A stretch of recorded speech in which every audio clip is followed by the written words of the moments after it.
Good evening. I call this meeting to order of the Monday, October 23rd regular board meeting. Appropriate notice has been advertised. Roll call, please. Mr. Chu. Here. Mr. Craig. Here. Ms. Henry. Here. Mrs. Maya. Here. Mrs. Mikulski. Here. Mrs. Savarino. Here. Mrs. Seltzer. Here. Mrs. Sheridan Celia. Here. Mr. Stotts. Here. Mr. Dilkus. Here. Mrs. Caden. Here, please stand for the Pledge of Allegiance. I pledge allegiance to the flag of the United States of America and to the republic for which it stands, one nation, under God, indivisible, with liberty and justice for all.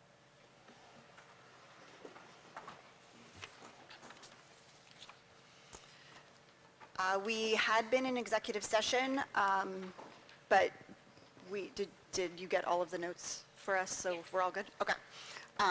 And before we move on to presentations, before we begin this evening, we wanted to take a moment to acknowledge how the violence and humanitarian crisis happening in Israel and Palestine impacts us all, and certainly some more than others. The district sent out an email on October 13th to our community with resources for families on how to navigate this situation with our children, and our counselors and the Wellness Center staff are available for families. Our hearts are with Palestinian and Israeli families at this time.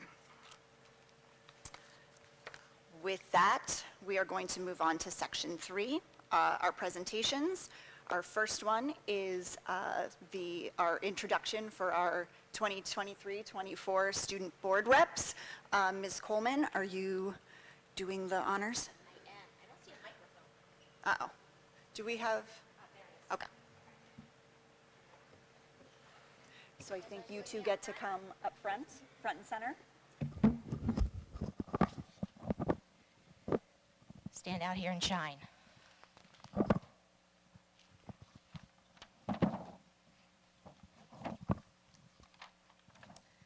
All right, just repeat after me. You guys can see it right next to each other. Okay. I state your name. I, Trey Ramsberg, Do solemnly swear do solemnly swear that I will support the Constitution of the United States that I will support the Constitution of the United States and the Constitution of the State of New Jersey, and the Constitution of the State of New Jersey, and that I will bear true faith and that I will bear true faith and allegiance to the same and allegiance to the same and to the governments established and to the governments established in the United States in the United States and this state and this state under the authority of the people. under the authority of the people. I state your name. I, Trey Ramsberg, Do solemnly swear do solemnly swear that I possess the qualifications that I possess the qualifications for office of member of Board of Education. for office of member of Board of Education. I'm not disqualified I'm not disqualified as a voter, as a voter, nor disqualified due to conviction of a crime, nor disqualified due to conviction of a crime, and that I will faithfully, and that I will faithfully, impartially, impartially, and justly perform and justly perform all the duties of that office all the duties of that office according to the best of my ability. according to the best of my ability. Congratulations. Welcome. Get your pictures? Say, parents got the pictures that they needed? Okay, just checking. Important that the parents get the pictures. All right, well, welcome. Our next section, 3.02, is the district test report given by Mr. Yamamoto.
NJSLA data.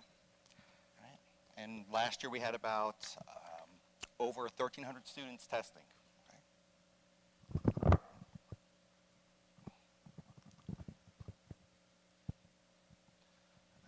All right, so what is the NJSLA? All right, the NJSLA is a state assessment that covers content areas of math, language arts, and science. All right. Students in grades 3 through 9 and 11 test, and for science, they only test in grades 5, 8, and 11. So before we actually dig into the actual data, right, I do need to talk about what they call N-size reporting. So based on federal regulations, all right, if there is a student group that is less than 10 members, all right, that information cannot be presented in a public forum. All right, and you'll see that will come into play a little bit later on.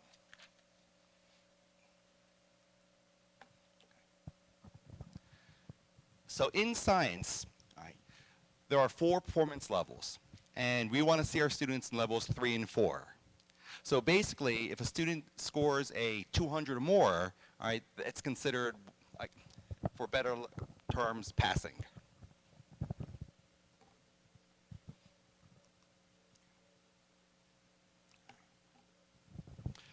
All right, so these tables show us our results from last year. If you look at the table on the left, right, the reason why those 2 blocks are shaded in purple is because Collingswood surpassed the state average in grades 5 and 8. And we're actually very close in 11 too. The table on the right, right, shows a score comparison from 2 years ago to last year. And although these aren't cohort data, like they aren't the same students, but still in 5th grade we see that in 22 we had 32% passing, and then went up to a little more, 32.4% passing. But like look at grade 8 with 14.9 to 22.8. All right, so that is a large jump. Okay. So all the grade levels are trending in the right direction.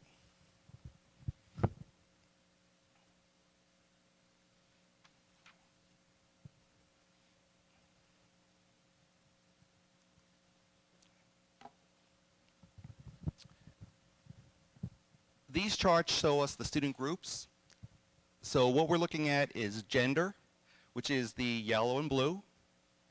We're looking at economic level, which is the middle one. And then on the far right, it is the ethnicity race comparison. Okay. So here is an area where that N sampling comes into play. So for instance, student populations such as like non-binary, or Asian, or 2 or more races, because there was less than 10 members, or 10 students, that information cannot be presented tonight. Just for your information, in terms of the economic level, so we're talking about economically disadvantaged or students who are non-economically disadvantaged. How they determine that for students who are economically disadvantaged is students who are on the like free and reduced lunch.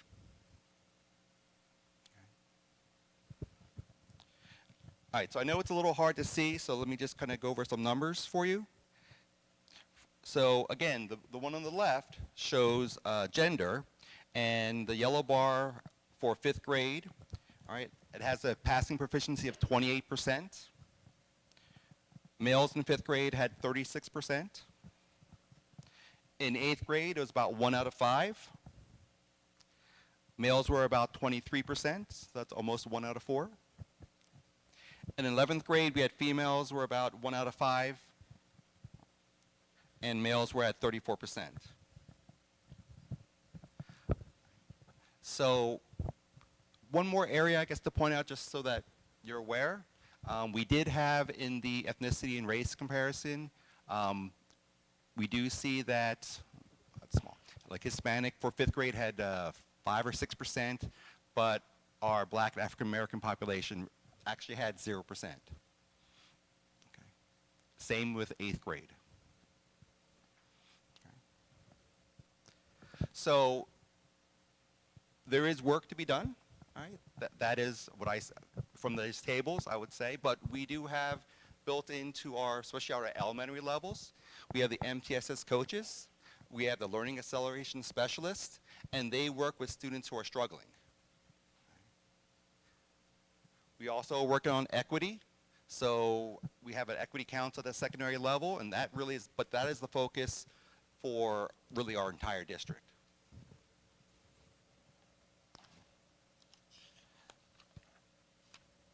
Something else that we do is that we have the PLC teams. So it really, what that is when teachers can get to work together. So they will go over this data, and they'll look at lesson plans and strategies and talk with each other in terms of what works best.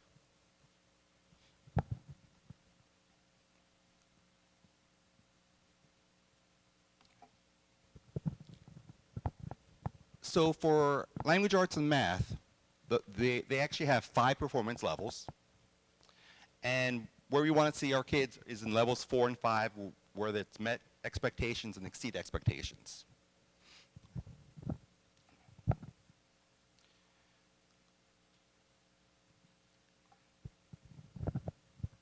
These tables represent how we did in language arts. Again, the table on the left with the shaded in purple, blocks in purple, shows where Collingswood surpassed New Jersey.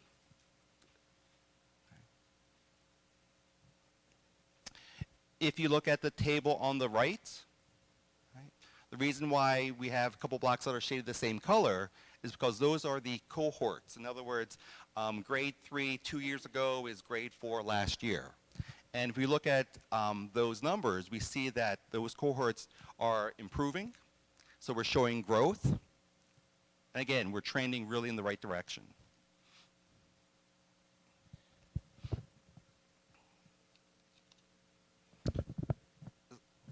So just for instance, like in grade 5 is a 12% increase. I think I got these wrong. Grade 7 is about 11% increase. The reason why I'm just kind of saying some of the percentages is because really normal growth in a year is really only 2 to 3%. Right? So these kids are doing really well, and the teachers are doing well.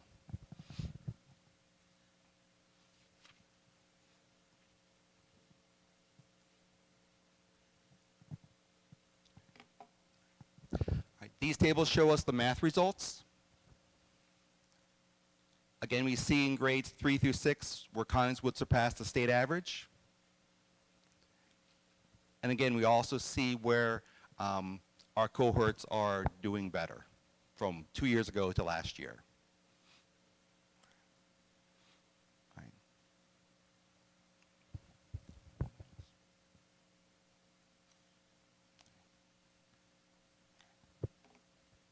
So again, we are trending in the right direction.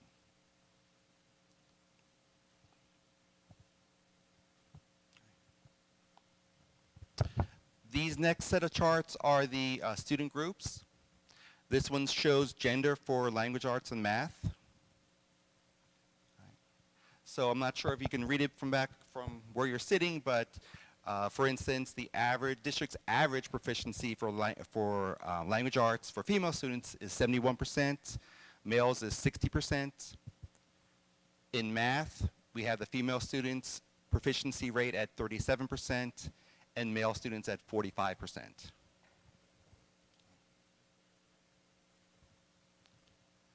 Again, we do have some students that are struggling, and again, that's where it's important that we have our MTSS coaches and learning acceleration specialists who work with that population, as well as our PLC teams.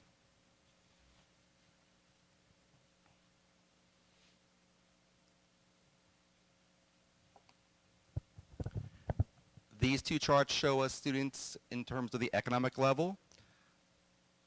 The reddish bars are the non-economically disadvantaged, whereas the orange are the economically disadvantaged students. In the first chart for ELA, we have a 73% proficiency rating for the non-economically disadvantaged and a 41% for the economically disadvantaged. And for math, for non-economically disadvantaged, we have a 50% rating for math, and for disadvantaged students, we have a 14%.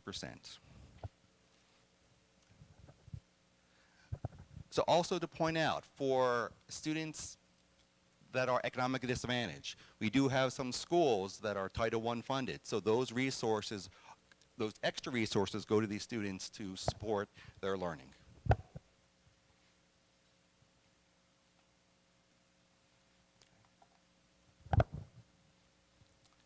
This table shows the race and ethnicity.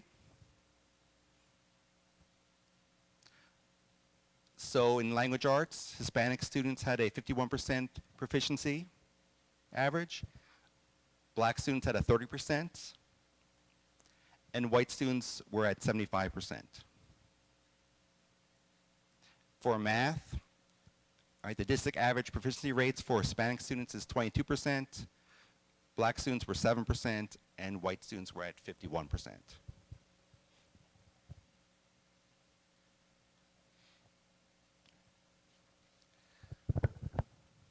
So one thing about the math piece, at the elementary level and actually at the secondary level now, we actually adopted a new math program called Into Math. And the reason why I'm bringing that up is because this program actually has good benchmark information. It has better diagnostic tools than we had in the past. And that information is what the teachers and building leaders look at.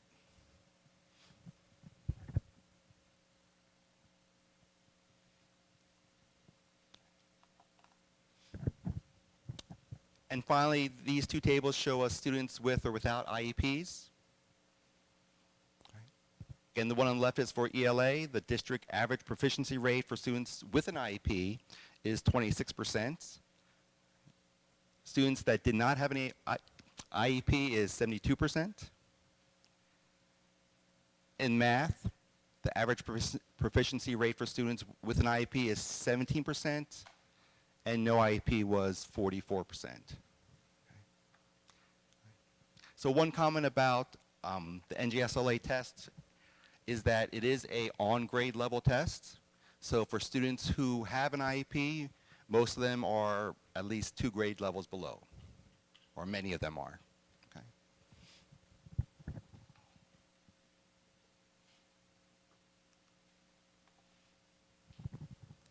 All right. So just a brief summary of findings.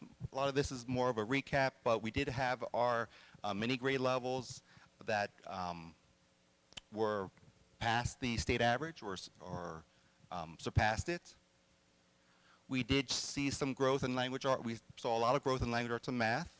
The average growth was 14% in language arts, and math had an average growth of 6%, all right, for those cohorts that were growing. And our data does show that there is work to be done, right, that we do have to increase our instructional support for certain areas. Specifically, if you look at some of the tables, like for instance, language arts, grade 9, right? That was below state average, and I know we can get above state average.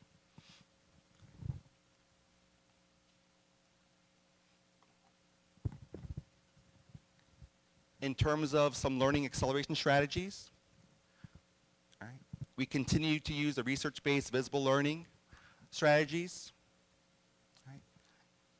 And that is the focus of our acceleration plans that all schools have developed. Math and science specifically actually have a content-specific visible learning book that they're reviewing. As I stated already, the Into Math program, it is the first year at the secondary level, and we continue to use it at the elementary level.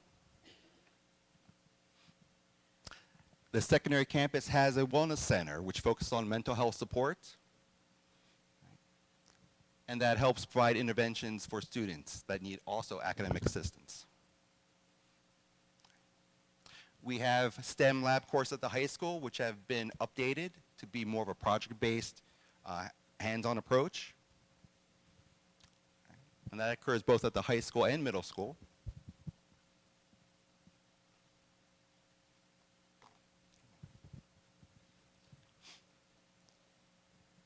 Again, PLC groups are very important, right? They have looked at a benchmark assessment data. They've looked at the NJSLA. We are finishing up our local benchmarks, so that information will also be reviewed. And as stated before, we have at the elementary level our learning acceleration specialists and MTSS coaches, right, which help our struggling students. At the elementary level, we are working on the math department commitments, so basically a structured format to give a general outline of how math should be taught.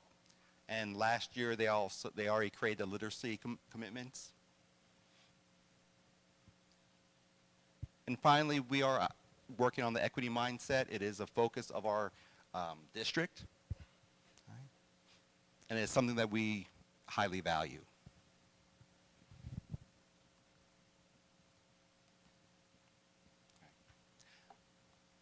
As this presentation will be posted on the Collingswood website, if those that want to find out more information about the NJSLA, this link will give you some information. All right, and thank you very much. Does anybody have any questions? I have more, sorry, just a comment. So the last thing you said was the equity mindset. This is not really for you so much, I guess, as for all of us. The data that showed such a stark difference for economically disadvantaged and other populations, I think just saying that we are focusing on an equity mindset is really just, it's not enough anymore. I think we need some action steps, and they have to be put into place. So I think as a board and as a district, we should be moving quicker to do those things. So I think as a board, we need to do that, and as a district, we have to have some action steps on that front, because that's just awful. Mary, I was going to suggest, sorry, I'm stealing Bill's microphone for a second. That we continue, any board members that wanted to have a bit more of a conversation about this, that we continue it in committee of the whole, because then Dr. McDowell will be back at a microphone, and so will Beth Ann, so we can have a bit more of a robust discussion about what we do with this data and how we kind of process it for this coming school year and beyond. Does that sound good for everyone? Okay. So thank you, Mr. Yamamoto. Our next presentation will be the SSDS report for period 2 by Mr. Gersick. I'm sorry, can I just ask one question? So are you saying that we're going to have a committee of the whole tonight regarding this dialogue? Okay, great, thank you.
Good evening, everyone.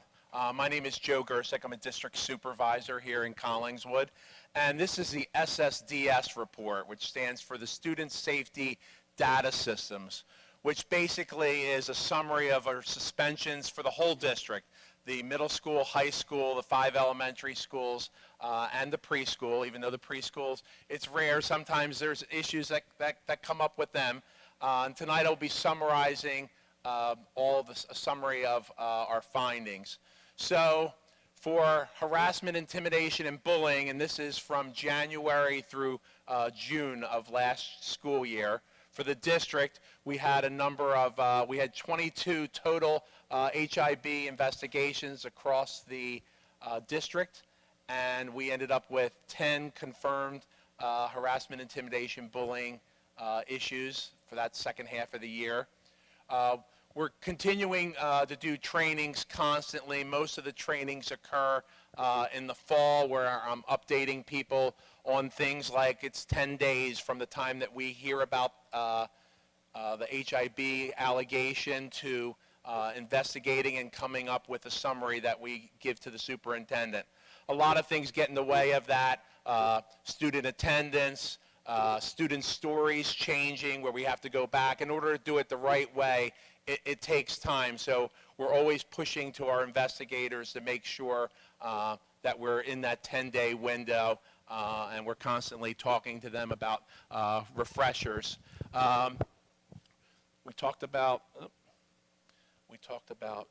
programs.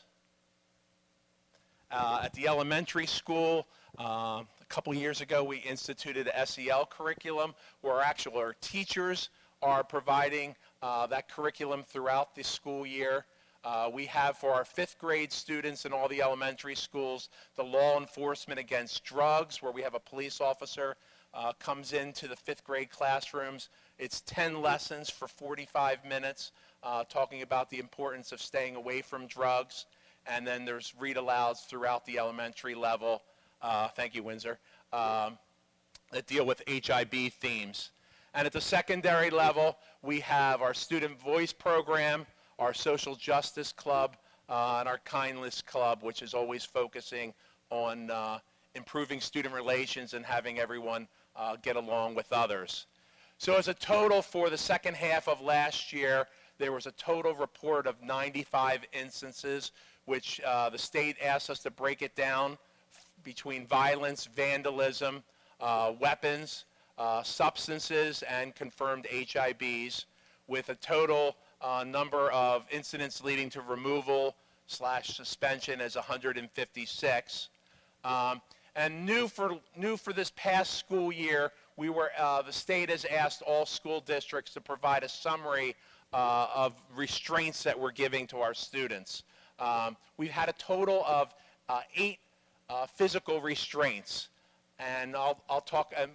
Well, since we're here, mechanical restraints is something that has not occurred in years in public schools. It's basically where students would be. There's a device where someone would be, physically held down on. I have not seen one of those devices in probably 10 years. Seclusions are where students are excluded to a room. I know there was a local school district which had a room where students were sent to. That doesn't exist in Collingswood either. So total number of restraints and seclusions for the second half of last year was a total of 8. And that's district-wide. We've totaled with Crisis Prevention Institute. They offer a nonviolent crisis intervention training program, which we use to train our staff. Mainly, the most important thing is de-escalation. When a child is having an issue, we work with them to cut it off as quickly as possible, or to prevent it altogether by working with students, getting to know them, know what their triggers might be, and dealing with those issues. We have verbal interventions, nonviolent crisis intervention, physical, sometimes restraints, but mostly we're trying to talk to a child before anything occurs. And these techniques are employable for students of all ages and ability levels. With the nonviolent crisis intervention has met state initiatives and best practices. So we've set up where we've had 2 of our staff members, the train-the-trainer type model, so that we're not relying on outside agencies on telling when they're available to help us with training. We have 2 staff members and soon to be a third member that are already trained that do our staff trainings throughout the district. So this school year we had 133 staff members trained before one student entered into the classroom. And since the beginning of the school year, we've had 12 additional staff members trained since opening day. New hires, mainly instructional assistants, occasionally a teacher that has started late. And we've established, all set up for the whole year already. We have monthly trainings for new staff that are being hired and also retrainings. And believe it or not, we've already had a request for a retraining where we would have, usually both of our trainers would go out and work with a small group, the teacher and a couple instructional assistants in the classroom, to work on best practices, to find out what specifically is going on in those classes to work with them on.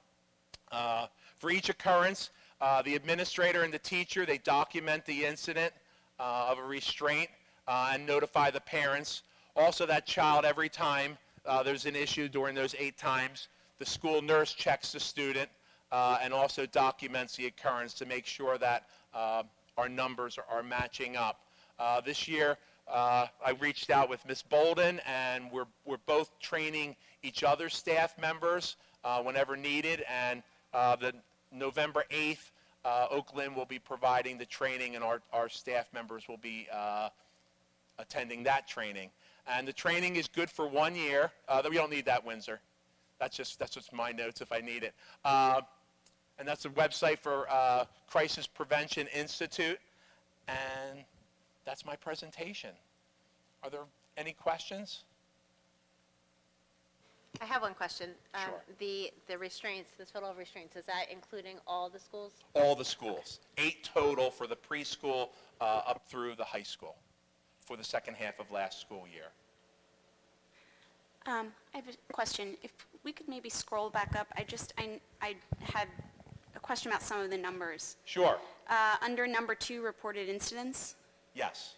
Yeah, down a little more. At the bottom of the page, sorry. Yeah.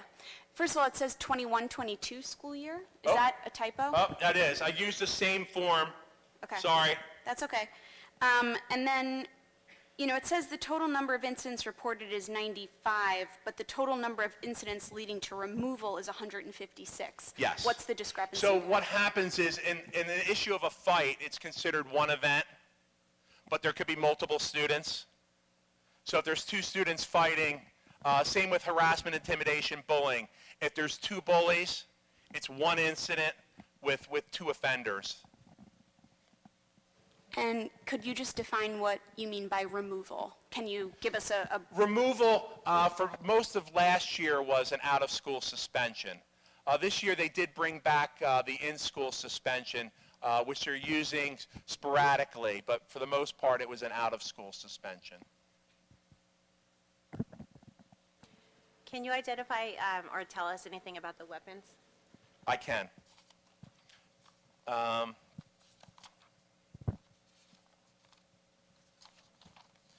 We had 8 total instances. We had a pellet gun. We had a taser, 1 mace, and 5 knives. One was a science knife that someone borrowed from a room, and then they were found to be in possession of it, and they returned it. So we're constantly working. I think one of the things this year, Mr. Newman really spent a lot of time looking at the repeat offenders that struggled last year. And a number of students struggled last year. And working with those students. Our HIBs referrals for the beginning of the year are high, and I looked at that as a very positive thing, where students are coming to their teachers, parents are making phone calls, and letting us know about 2 students that aren't getting along. And we're dealing with those, and we probably had more in this agenda than I've ever had in the last few years that I've been working on this. So students and families are coming forward to say, hey, like, we need help, and we investigate those right away. Could you elaborate on the circumstances by which a student would be referred to in-school suspension versus out of school, since in-school is back this year? And is the in-school more of a, like a supportive environment for students to complete work? is. Is there somebody staffing it? I know personally, I'm a big proponent of the in-school suspension, only because the students are here in school. You can bring work down to them. You can work with them. The counselors are here to work with them. So you can keep them academically engaged, because at home, honestly, they're not doing anything academic. They're probably most likely sleeping in. Many families are working these days. So for the most part, we've been using in-school suspension mainly to help bring them, it's 1-2 days max, to get them back up to speed, to realize what they had done wrong, and to get them back and in the classroom. Are you using these in-school suspensions in connection with restorative justice practices? Oh, absolutely. We did a full-day training last year, and Dr. McDowell has made sure that we followed up with that, and we will be doing another one this year. And I think another important part of it, we've talked about it before, is student voice when it comes to the code of conduct, and having them involved, having our students involved with their input on everything involved with discipline. It starts at dress code, and they should be involved with discipline also.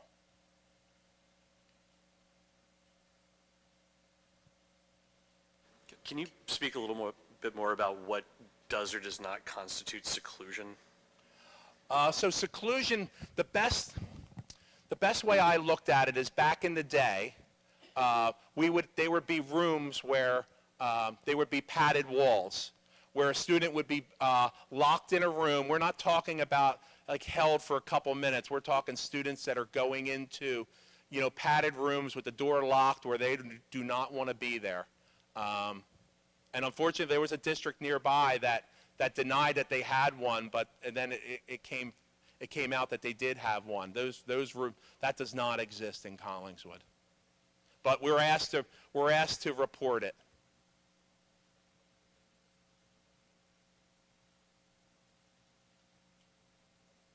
Thank you.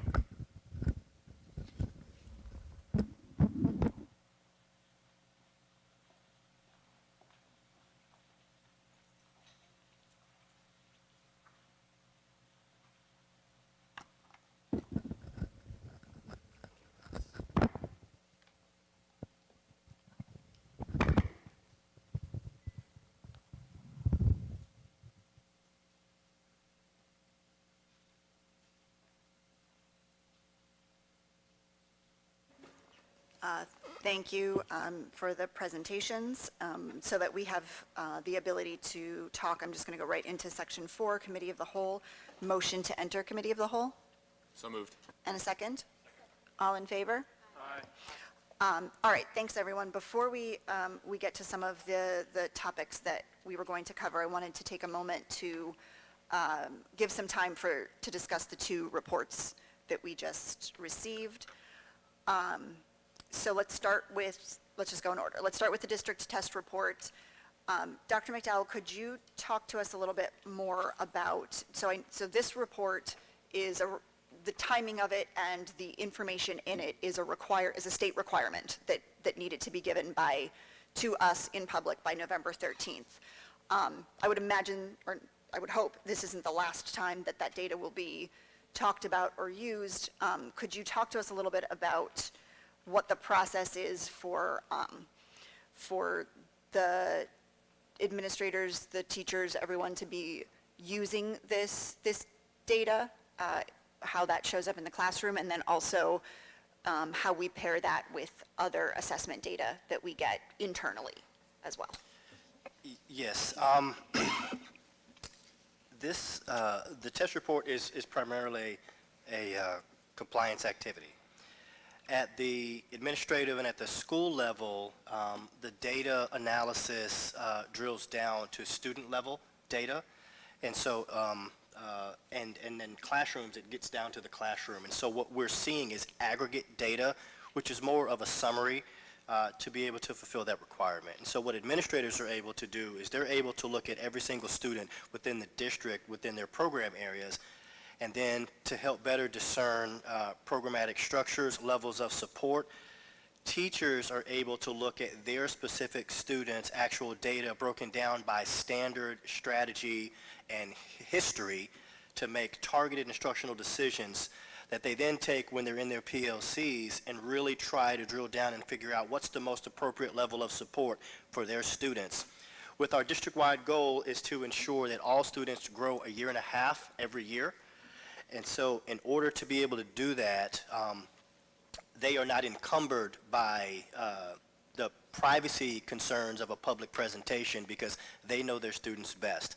And so we take the full unembargoed data at the district level.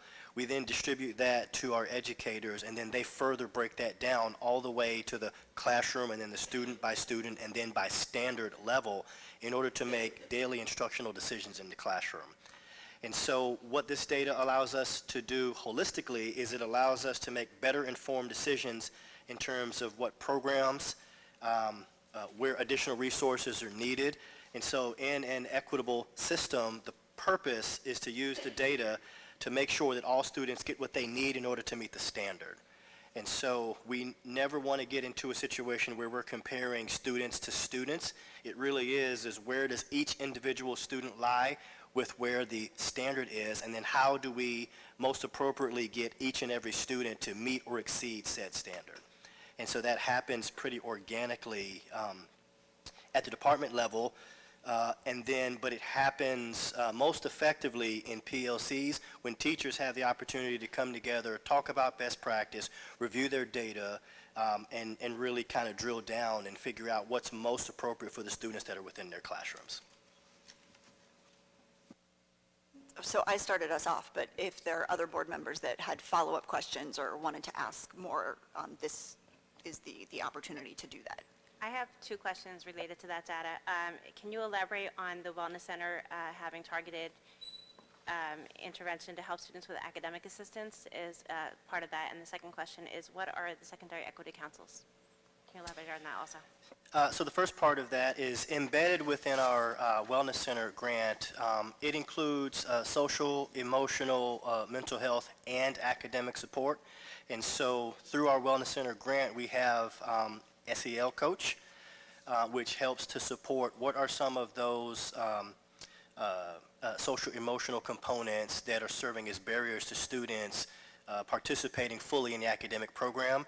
And the MTSS coach works on how do we align targeted levels of intervention, academic in nature, to students, and how do we build the capacity of the educators, specifically at the middle and the high school, to align and get students the academic support that they need. And so we're looking at it from a mental health piece, but also a very practical, targeted academic intervention piece. So I'm sorry, what was your second Can question? students go there, to elaborate on that part, but can students get referred to the Wellness Center for academic support? So there's a few ways that they can receive academic support. One is through their counselor. Another is also through the INRS process, which is a normal process whenever students are struggling. And so on a regular basis, teachers are making referrals, parents are making requests, and so we're looking at data on a regular basis. And anytime a student begins to struggle, there are guardrails in order to at least begin that referral process. So there are a lot of students within the continuum of receiving, exiting, being prepared for targeted levels of academic support. And then on the front end, some of our department leaders, using data from last year, have placed students in academic support classes based on previous year's demonstrated challenge. The second question was, it mentioned something about secondary equity councils? Yes. And so as part, and I'll go into a bit further detail during my official report, but as part of our commitment to equity through the DEI action work that was started last school year, it's really important that if we're going to focus on equity, it's really led by faculty and staff at the building level so that it becomes pervasive on campus.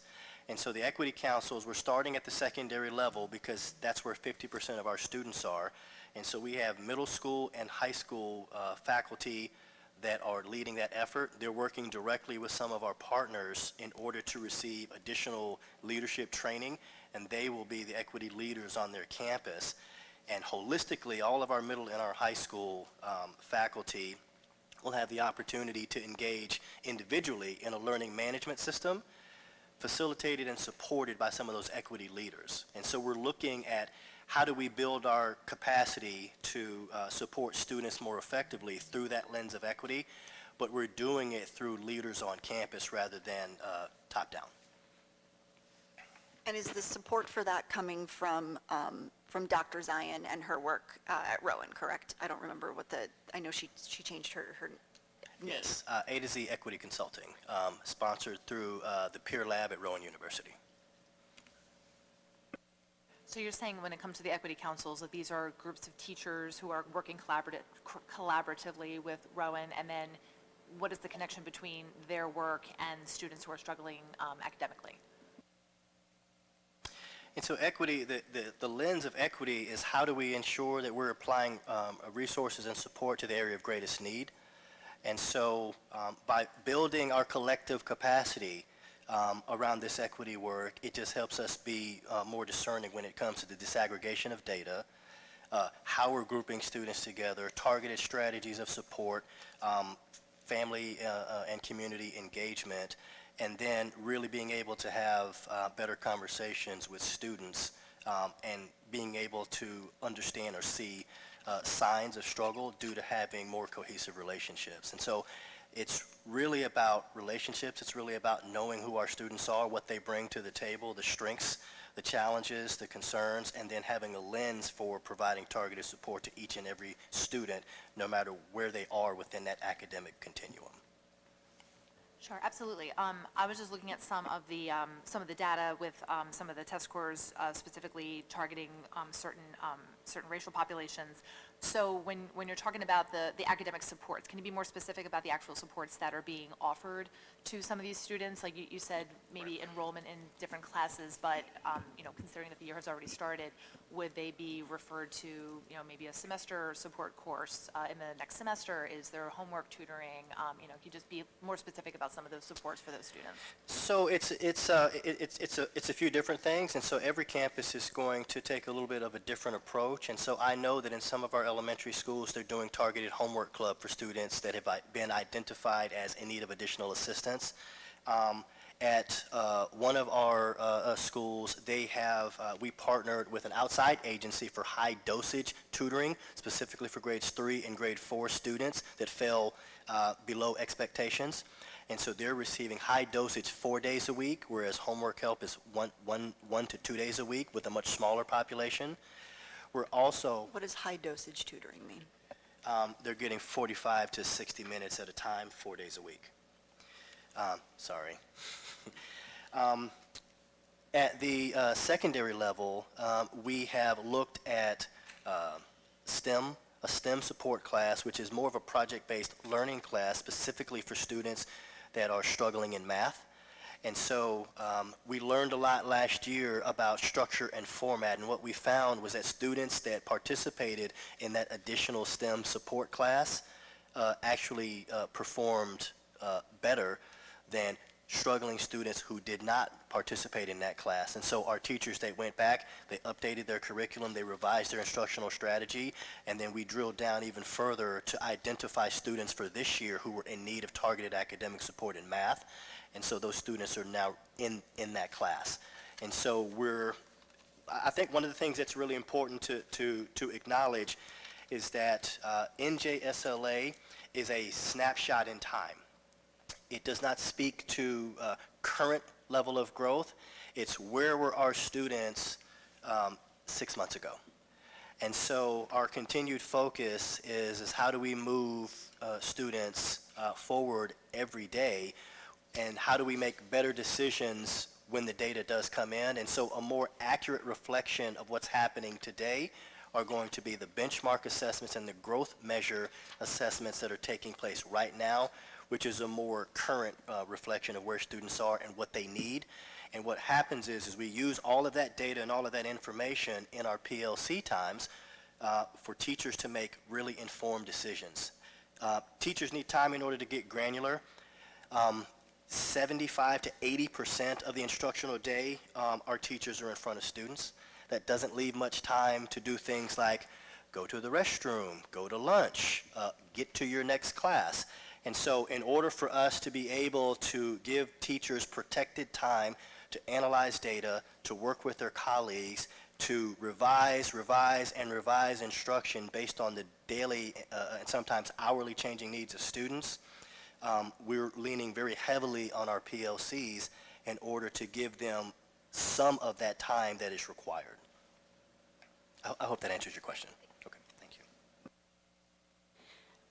you. So, I think you would find, a lot of solidarity in the fact that standardized tests are kind of a spurious measure, right? They don't necessarily give us accurate or even helpful pictures of how our kids are doing. But we do, as you said, have to report the data. It's one of the major assessments, right, that we have. So I kind of wanted to know how you and district administration and then building administration, what you would like to see, right, in this NJSLA data, even if it isn't the whole picture. How do you sort of use it as a layering, right, to what you already have with these more accurate benchmark assessments that you were just talking about? What would you like to see reflected in, say, next year's NJSLA presentation? So the first thing, I think that as a father, as an educator, I think that when we're looking and we're talking about aggregate data, we need to be very specific which what is the floor and then what is the goal. And so the floor is to always be across every area above the state average. That's the floor. And so the first is to make sure that there are no assessed areas that are below the state average. And so that would be the first. The second would be, did every cohort grow grow to the level of what we were expecting? And so if we are aggressively seeking a year and a half's worth of growth, that would be that second measure. And then the third would be to make sure that the educational experience is aligned with what the data is telling us on those assessments. And so we want to make sure that we are using the data on a regular basis in order to inform the day-to-day learning experience of our students. And what that means is that from year to year, because the cohorts of our students change, that means that we have to be flexible and responsive based on their needs and their wants annually. And so I would say that making sure that we're showing improvement across all areas, and that we don't get satisfied just because we're showing a year and a half's worth of growth, especially when we have pockets of students that are demonstrating zero proficiency. And so we still have a lot of work to do. Is Title I funding used for specific teachers? Is it used for teachers to support students or is it not? I realize that's a kind of out there question. I'm looking at Dr. Principato, but yes, we do fund some teachers in Title I. Fund some teachers? Yeah, we do, yes, at the high school and at Sharp. Okay. Because I'm just thinking, yeah, okay, got it. And Thank am you. I also right that some of the after-school programming, particularly at Sharp, we use Title I funds for as well, right? The support programming. And then the tutoring you were talking about is from a grant as well, correct? Okay, thank you. Also, when you're talking about the benchmark data and some of the more recent data concerning how students are doing, when would we be able to see that? When is that typically compiled and ready for presentation? Well, some of the content benchmarks has already been assessed, and folks are receiving that data, and they're using that for their upcoming PLC time. And so once we have all of it in a presentable format, I'll get that to the board. I think Sorry, because of that specific point, I think was it January of last year we had to retreat and we got that information? Yes. Okay. And also, did you say that the INRS team is working together with the Wellness Center? Is that what it? Oh, great. So is it, how does the secondary campus do INRS? Is it a group of teachers? Is it a group of teachers administrators? How does what does the INRS team look like in the secondary level? I'm actually going to ask Dr. Jack if you could share how INRS has been taking place at the secondary campus. Middle school INRS is composed of administrators, school counselors,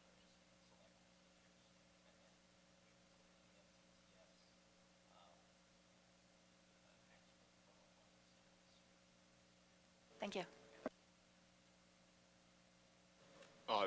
So something I mentioned before, and I'm interested in seeing when it's ready, is how our internal benchmark results line up with at the individual level with the NGL SLA outcomes.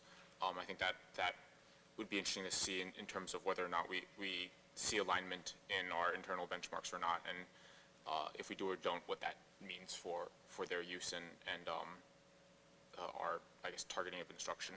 The other thing I wanted to ask is if you could talk through some of the, I guess, district level supports provided for PLCs or for teachers in terms of analyzing the data, understanding that many teachers are not necessarily experts in data analysis per se. What are the supports that they're being given in order to understand and utilize the data? And so we incorporated the usage of data, of a data team to work, first to work with the administrative team at each school to be able to unpack aggregate data and then teach them how to actually break it down to the classroom level. And so each school is not looking at all pieces of data, and so every school has identified a learning acceleration plan, and they're focusing on smaller pieces of data each marking term. And so at the elementary level, they're really focused, broken down by trimester.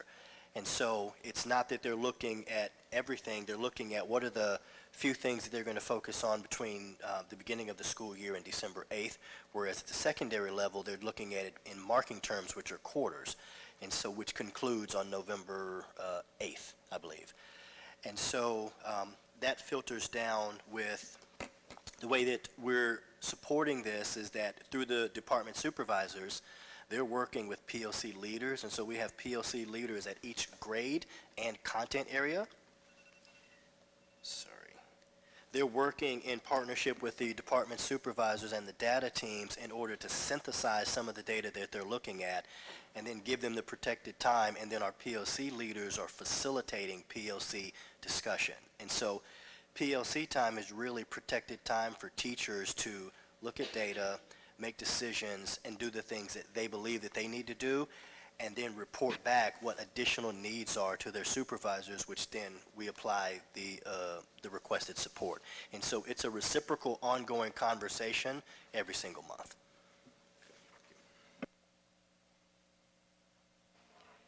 Any other questions about the test report? Thanks for a pretty thorough discussion. So I wanted to move on to the school safety report, and first start off by asking Dr. McDowell to elaborate a bit more about the return to the use of in-school suspension, what that looks like or what that's used for. So last year, one of the things that we acknowledged was that, and this is based on feedback from our educators, we needed additional tools for some students that needed space. And so not every student was demonstrating behavior that elicited them needing to be sent home. Sometimes students just needed a half hour to cool down, to calm down, or to redirect some of the challenging behavior that was being demonstrated within the classroom.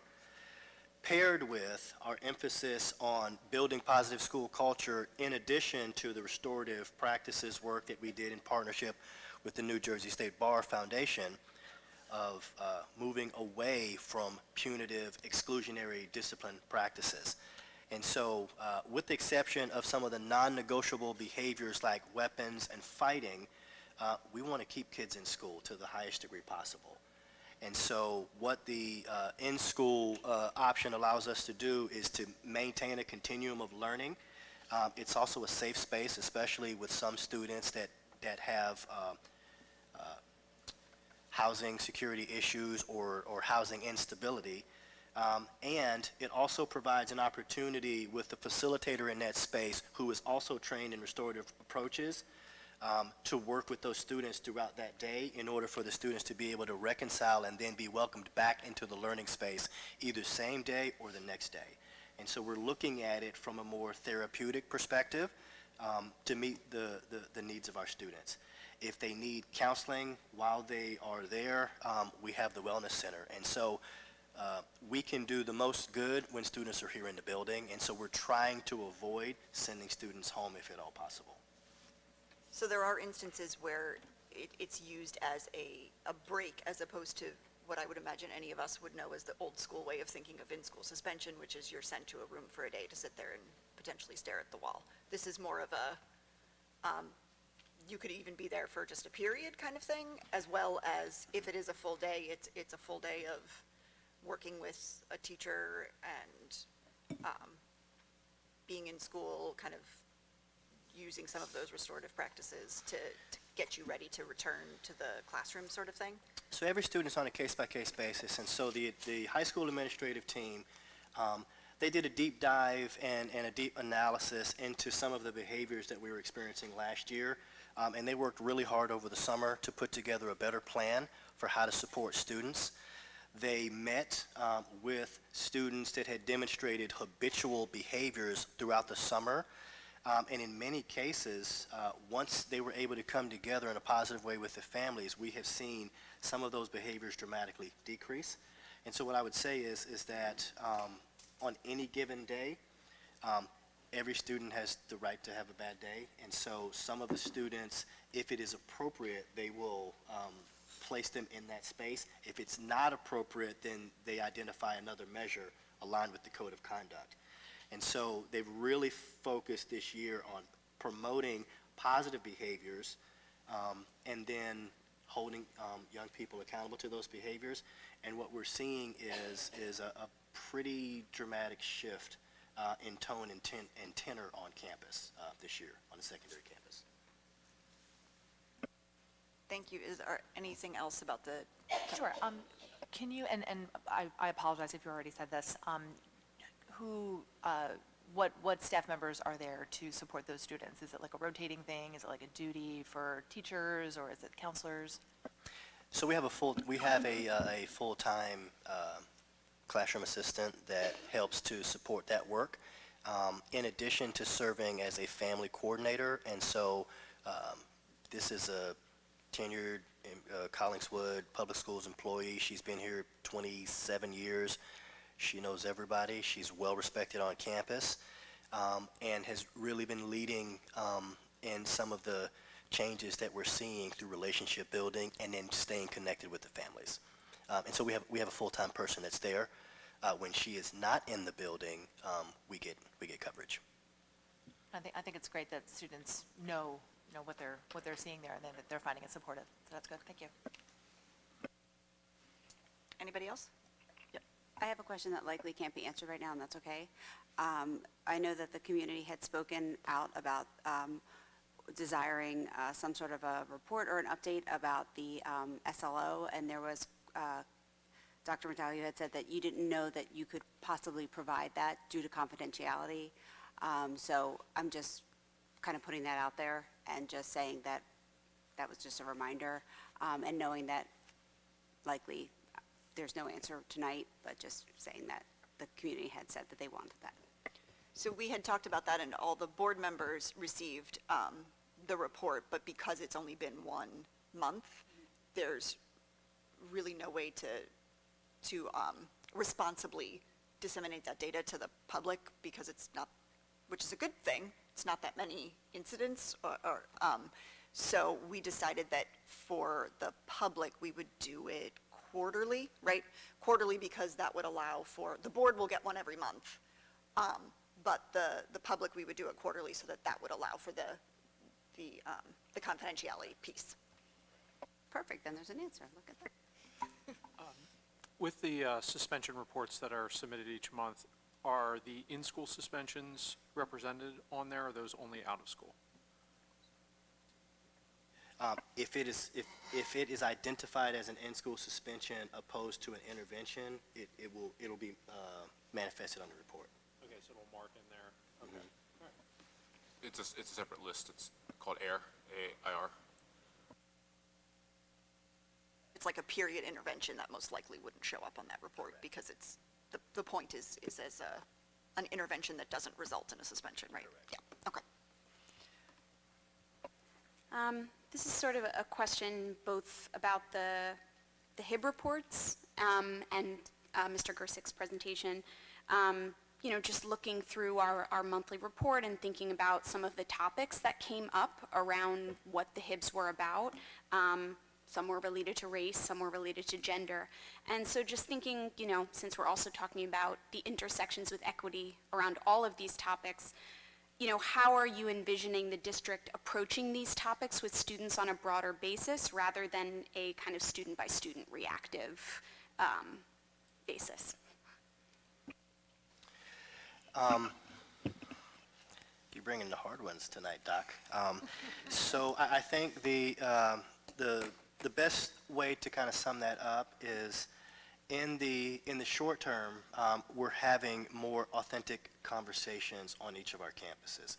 In the long term, what will be recommended is more of a comprehensive curricular approach to further embed these into our curriculum more effectively so that it is not separate and apart. It just becomes part of who we are, what we do, and how we do business.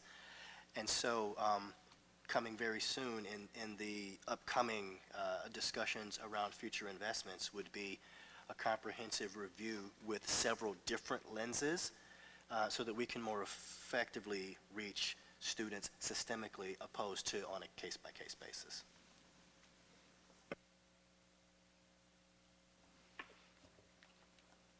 Looks like that that's everything for the reports.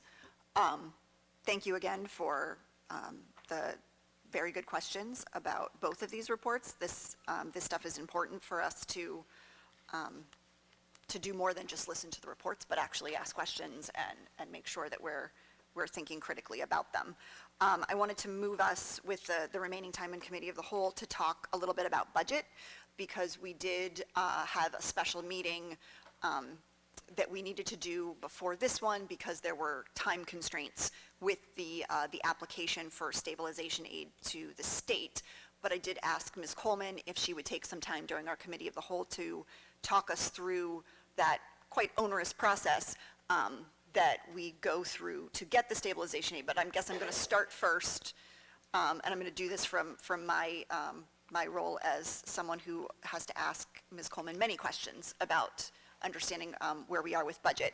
So first, let's start with what led us to need to apply for this grant in the first place.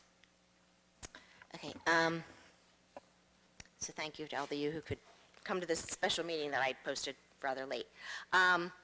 Last year, our audit is complete for the 22-23 school year. We ended the year with zero surplus. And that's probably the first time since I've been in Collingswood that that's happened. We have our statutory minimum amount that we're required to have for fund balance, but we don't have anything above that, which means I don't have, usually I budget excess surplus as I budget it, you know, as a revenue source in the following school year after we're audited. I don't have any. So the year that we're in, I budgeted $1.1 million. I didn't generate that savings again. And that's simply just, we didn't go over budget, we didn't go in the red, I guess is the bad one, the red or anything like that, because legally I'm not allowed to do that. But we just had so many more costs last year than I've seen in the last 15 years, just the costs exceeding our budget when we did the budget, and most notably transportation. We took about a $500,000 hit in transportation, and just the needs of some of our kids, and we can't not service our children. You know, if there's a way that we have to do it, we have to do it. But what that means is, you know, once you spend the dollar, it's gone. So that's kind of why we're here. So stabilization aid's been around for a few years. In the past, I know Governor Murphy has had it in his budget as a budget line item that schools could apply for stabilization aid. But in the past, it's been used for technology or furniture or like textbooks, that type of thing. Like if you had just had like, couldn't afford some things. This year, the budget language changed a little bit, and when it was broadcast that this application was available, it was for school districts that were seeing a reduction in state aid. So some of those, I guess they call them the S2 districts, that are, their enrollment's going down, so they have to like, they're actually closing schools. That's not the situation here. And then the other way we could apply is if we're confronting a structural budget imbalance, which we're in balance right now, but when I go to prepare the 24-25 school year, there's 1.1 million that I just don't have, that I usually always regenerate every year. I just was not able to generate it last year. So that's why I asked for the special meeting of the board, and I did apply for that aid on behalf of Collingswood just to make us whole, because as we know, last year was a bad budget year, and if we're not made whole, going into next year is not going to be all that much better. So I'm doing everything I can within my legal bounds to get Collingswood whole. And part of the problem, I'm going to be completely honest, I wish every suburban district like Collingswood would apply for this aid, and maybe the governor would listen. But from where I sit, there's the really wealthy districts don't have a problem because their budget's made up of mostly tax levy, right? In Collingswood, where less than 50% is tax levy. So when you say 2% increase in taxes, great, but that's maybe 0.9 to 1% of my budget. So that's not really, I'm not generating a lot of revenue annually on an increase in tax levy. And the really poor districts get a lot of the state aid, but those in the middle that we do rely on our state aid and we do rely on our property taxes, we do the dance every year, and the dance is, you know, we do the shared services and we try to generate income, which check that box, you know, Mr. Governor Man, because we do that here. We do tuition. We have a very vibrant tuition program. As you know, we bring a lot of special education children into the district to generate revenue. We've done everything we can. But the issue is when the costs exceed, right, what I have, but I still have to do the things that I'm required to do, this is what happens. And 2% on Collingswood's tax levy generates us about $360,000 on a $37 million budget. I mean, you can do the math. We're surviving on that, and we're making it work, but I'm getting to the point now where I just want to draw attention to the fact that the 2% property tax cap just isn't working anymore because, I mean, you just see the cost of living out there. I mean, I'm seeing it coming in on my bills every month for fuel and for busing. It's just, it's not working anymore. And part of my argument that I made with my application to the state, and I think it's a pretty valid one, is the state determines what they consider to be our adequacy budget, and I really hate that word. But they determine based on our town's ability to pay, our local fair share, our number of kids. They look at all of our demographic data and they say, this is what your total adequacy budget should be for your 2,200 kids, right? And that number last year was $30.3 million, right? So then they compare that to what they say is what my adequacy budget is that's in my budget. So what that means is we get categorical state aid for things like transportation and special ed and choice children, but there's a piece of a piece of state aid called equalization aid, which that's where the state's supposed to make you whole, which they don't, we know this. But, so our tax levy last year was 18 million. Our equalization aid was about 8 million. Add those two together, it's $26 million, and they're saying 30 million is your adequacy budget, but they're saying I have 26 million to play with. You don't have to be a rocket scientist to figure out, well, if they think I should be spending 30 million, but I'm at 26, there's a problem there. I can't ever get Collingswood to close that gap when I'm only doing 2% a year. So either they need to give me more state aid, or they need to allow me to ask the taxpayers to help pay for things that they value in this town, and I'm not even allowed to ask. So that's like the whole premise of the application. Not to be on my soapbox, but I'm leaving no stone unturned when it comes to funding the district. So we did get an email back from the Office of Finance last week that they did receive the application, so I know that they're looking at it. And yeah, any questions on that? Hopefully, I tried to make it somewhat user-friendly. No, that was very helpful. I wanted to ask a couple of things. So you said I know this already, but I'm just double-checking this part. The audit came back. The audit would flag us for any spending that was inappropriate or on things that weren't what our budget is supposed to be for, or for student Yes. services or things like that, correct? Yes, so we haven't had any audit findings in 15 years. So that's my point. So yeah, the audit so came we're back not saying spending you're anything, doing what you're supposed to be doing. yeah, we're not doing any of that. And in addition to the regular audit that the state makes us have, but also makes us pay for, we're also subject to random audits from the Office of Compliance in Trenton. Food services being audited this year, so we also are subject to random audits. People come out and they'll audit Title I periodically, but we've never really had audit findings that said they were doing anything inappropriate. Our issue is just we have an expense problem right now, is really all it is. Or if you want to look on the inverse, I don't have enough revenue, but basically it's the same thing. Well, because that was going to be my next question. So when you said normally you're able to regenerate about 1.1 million in surplus, how does that happen on a normal year? The admins don't like me, but typically what I do is, and I do this because I know how schools run and I know how things are. So Dr.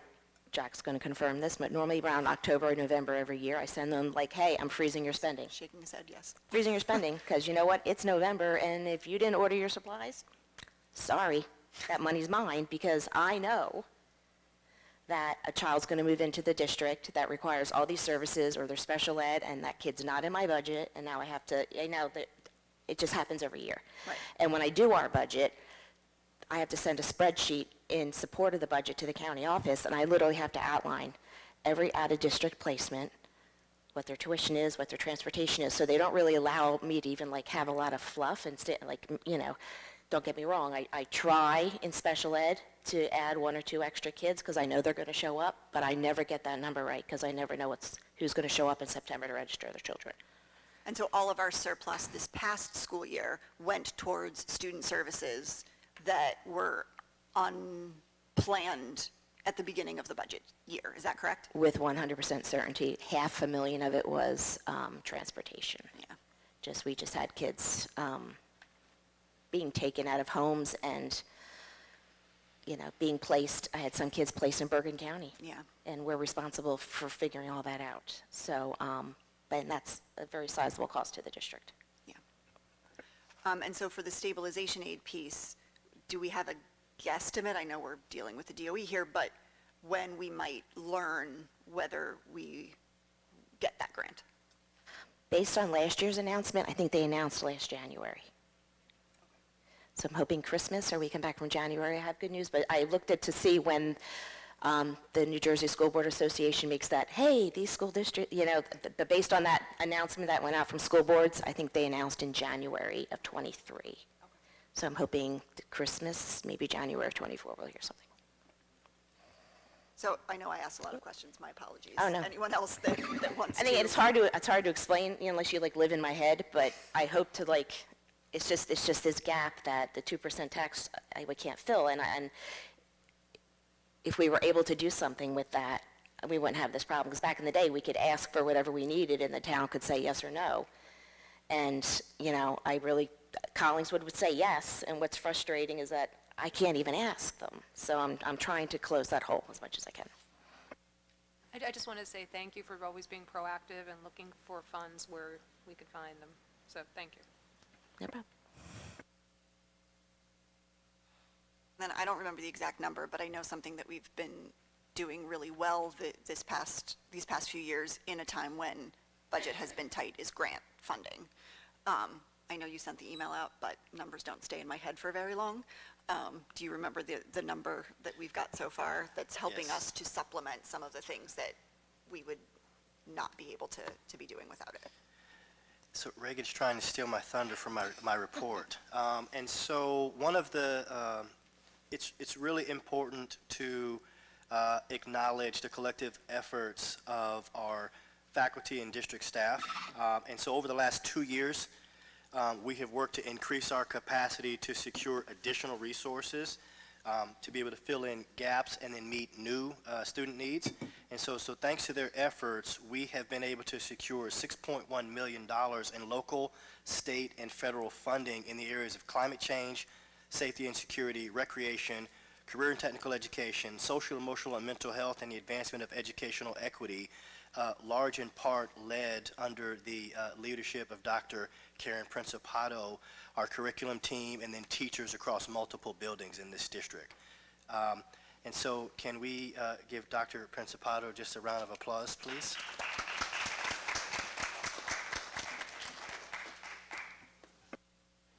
Yeah, I mean, we appreciate tremendously the work that, because some of us that have done grant work before or know people that have, it's a lot of work, but it's, you know, it can really pay off, particularly in times like this where we need things to supplement where our budget is, now. Is there anything else that folks want to talk about when it comes to budget for this session? Go ahead. So, Ms. Coleman, in terms of you preparing for students who might move into the district and need these exorbitant priced services, what would be the plan in the past for dealing with that kind of possibility? Typically, I budget for 1 or 2 additional out-of-district placements. But even that is hard, because sometimes you budget for 2 extra, you get 6 extra. The last couple of years, we've seen an uptick in homeless families moving in and out of Collingswood, and we become, the way the law is written is we're fiscally responsible if we're the last known district of residence. So a lot of that cost in the way of transportation is getting the children back to Collingswood, because the parents have the choice depending where they live, they have the right to bring their children back to Collingswood. So a lot of that cost in transportation was getting the children to coming back into Collingswood. But we do our best. Beth Whitehouse and the entire Child Safety team, we have an active Google sheet where they're always updating constantly out-of-district placements and who might be in out-of-district placements. But inevitably, we always have extra. So you're saying there's definitely been an uptick in the past few years on this population? Yes.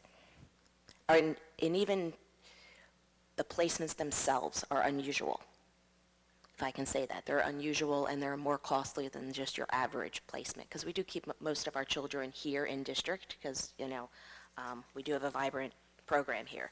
So the children that do get placed out are the ones that are the most severe and unfortunately are the most costly. So those are the ones that, are the ones that we're having issues with. And just to reiterate, you're also, I don't want to say restrained by the law, but that this is all regulated. You have to operate within the Yes. existing laws concerning this population. Yes, if it comes in that way, I have no choice. I have to service, correct. So I get the impression that this is something that I know you've been working very hard, and again, thank you. And I know you're very nervous about the coming years as well. So then I guess my next follow-up question, Dr. McDowell, is for you. Maybe we could get a sense of, in preparing for the future until hopefully the state can recalculate its formulas, what are some of the plans to try to look at spending in the district with, and I know it's tricky, but minimal impact on student offerings and services and things like that? So great question. And so what we've been doing is, for the last several years, is really looking at how we're spending our funds, and should we be spending funds across multiple areas. And so we have empowered schools to be the primary drivers in some of those budget discussions. And so starting in this month, starting in October, for the last several years, schools are given general guidance to begin engaging with their team, their faculty and staff, review your data, identify what your school, specific school's priorities are, and then begin applying appropriate resources and support through the lens of what students need in order to begin developing your budget. Along the way, when things come up, we provide ongoing technical assistance because it is one part a people exercise, another part a financial exercise, and that's why it takes so long in order to figure out what is most appropriate based on the needs of your students and what are the needs of your staff. And then most importantly, how do you communicate those things to your specific school community? And so school leaders are given lots of latitude and authority to have those ongoing conversations. We ask for them to be very discerning. We ask for them to be able to justify why they're asking for what they're asking for and who are they serving, and then put it forward. And so when we receive all of that information in December, we have a total cohesive ask. And so we still don't have the actual budget until January. And so we don't actually have any conversations about no until we get our funding back from the state. And so schools, they put their best foot forward. They identify what the needs of their students and their staff are. They submit that in December. We go home for winter break. We get back in January. Once we actually have numbers from the state, then we know what we're working with. And then it's a conversation for the next several months between the finance department and our schools to be able to make the necessary adjustments based on the revenues that are available. And so I can share some of our areas of focus in terms of going into this year's budget because I think it's extremely important. And so first and foremost, looking at how do we continue to build leadership capacity through professional development. How do we align roles and responsibilities of our leaders to the goals and objectives articulated by the board and the district? I shared earlier that a targeted curriculum review is needed with an emphasis on rigor and relevance and being culturally responsive so that it is embedded within all of our curriculum, K to 12. Looking at college and career pathways based on what students are interested in, and looking at whatever program expansion or adjustments are also needed based on feedback from students. And so we're adding a new component this year. And so in previous years, we surveyed high school students.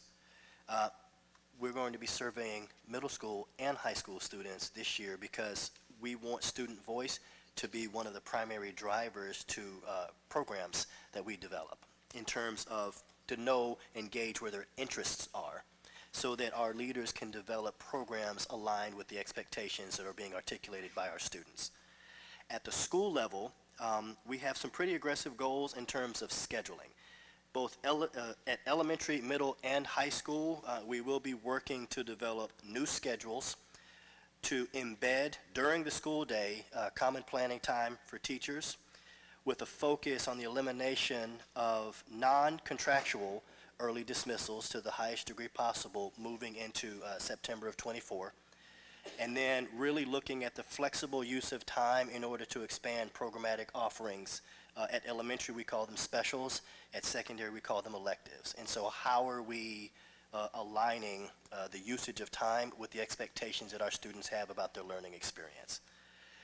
In addition to our continued focus on increasing access to high-quality preschool seats across the district for Collingswood families. And so we have what's called our preschool universe, and so it's the state's estimate of how many students live within the boundaries of your community that qualify for early childhood education. And so right now we support about 190 students. Our universe is about 300. And so we want to aggressively be in a position to provide high-quality preschool seats at no cost to Collingswood families for every family that wants one. And so we know that we've got some work to do. And so those are our areas of focus. Schools are going to have nuanced needs because every school's needs are different. And so we work in a consultative partnership with schools in order to help them draft and develop their budget aligned with student needs based on the resources that are available.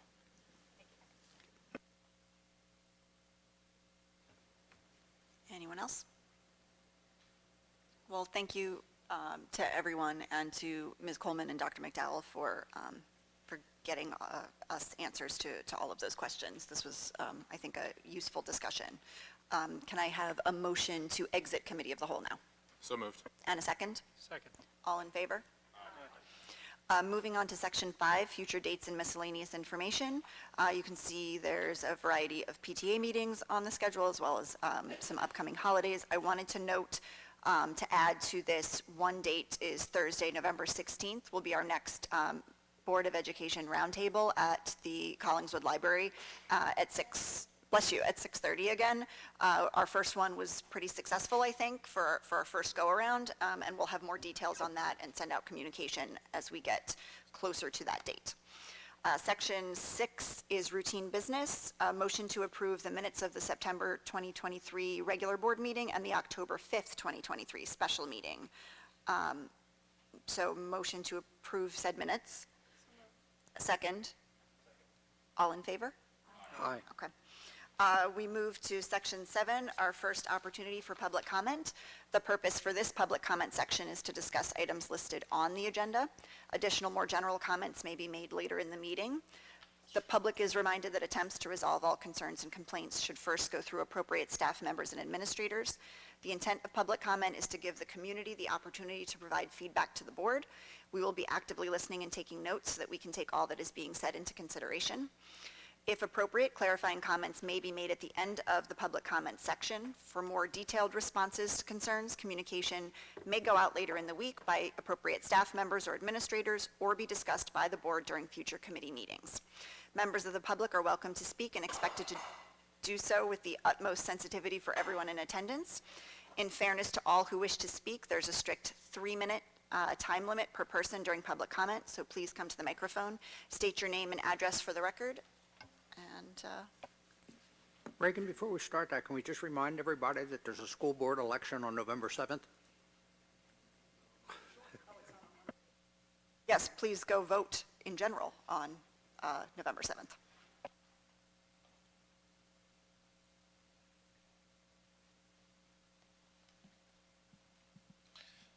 Wayne Rossi, 114 East Palmer Ave. First, I'd say welcome to the student representatives. It's good to see student representatives again. So I'm speaking, I wanted to speak in favor of the anti-racism policy that I know is on the agenda for later today. I do wish it could be longer, and my main concern with it is that it not just be a piece of paper, that's sort of there and decorative, but that it really can be something that sinks in into the culture and the idea of the schools, and I hope that there are ways that we can see that it really gets implemented. I think, we saw really clearly, obviously I agree with the comment that testing is somewhat reflection more of socioeconomic status than of necessarily academic merit, but we did see significant disparities, obviously, in racial equity, in testing achievement, and I would hope that, as this comes through, that this is sort of one of the things that we see leading to a better outcome. I'm also very encouraged to note in the disciplinary report that it seems like restorative justice has been a very positive aspect of how healing the culture. I think that was a major thing that came out over the last several months, was that this school system needs a change in its culture. So I'm optimistic then that these things will lead forward, but I do think that these are good first steps, but that obviously the continued follow through will be the big point in it. Thank you.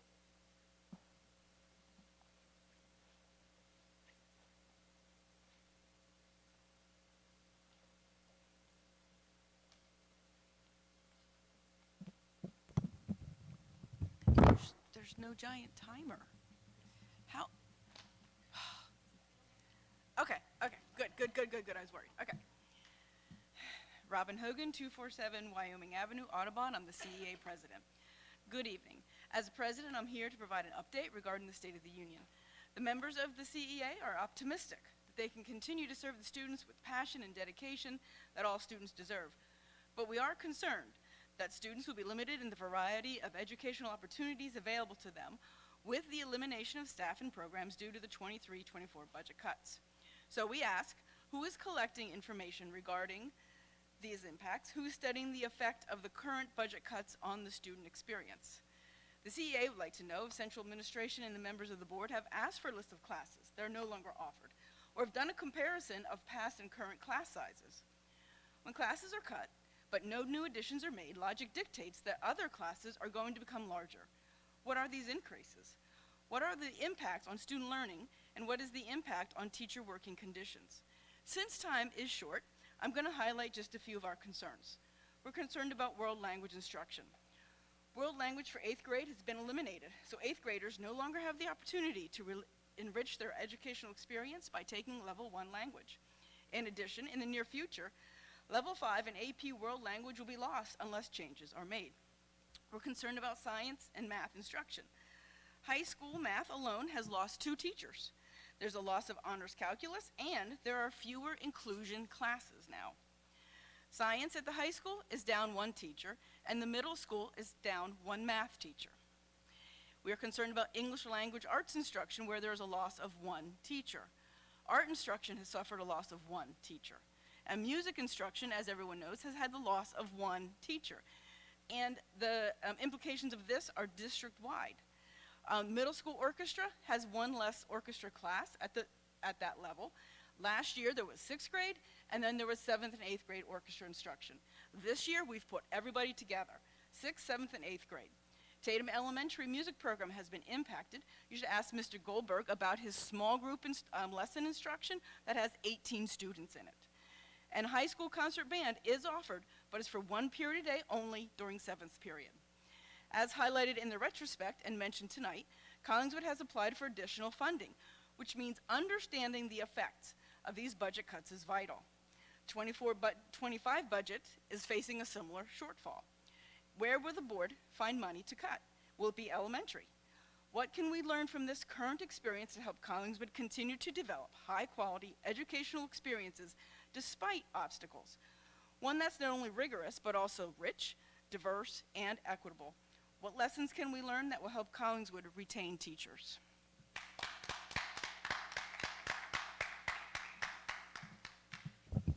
Good evening. I'm Beth Ann Rogers, 584 Washington Terrace, Audubon. I am one of the vice presidents of the CEA.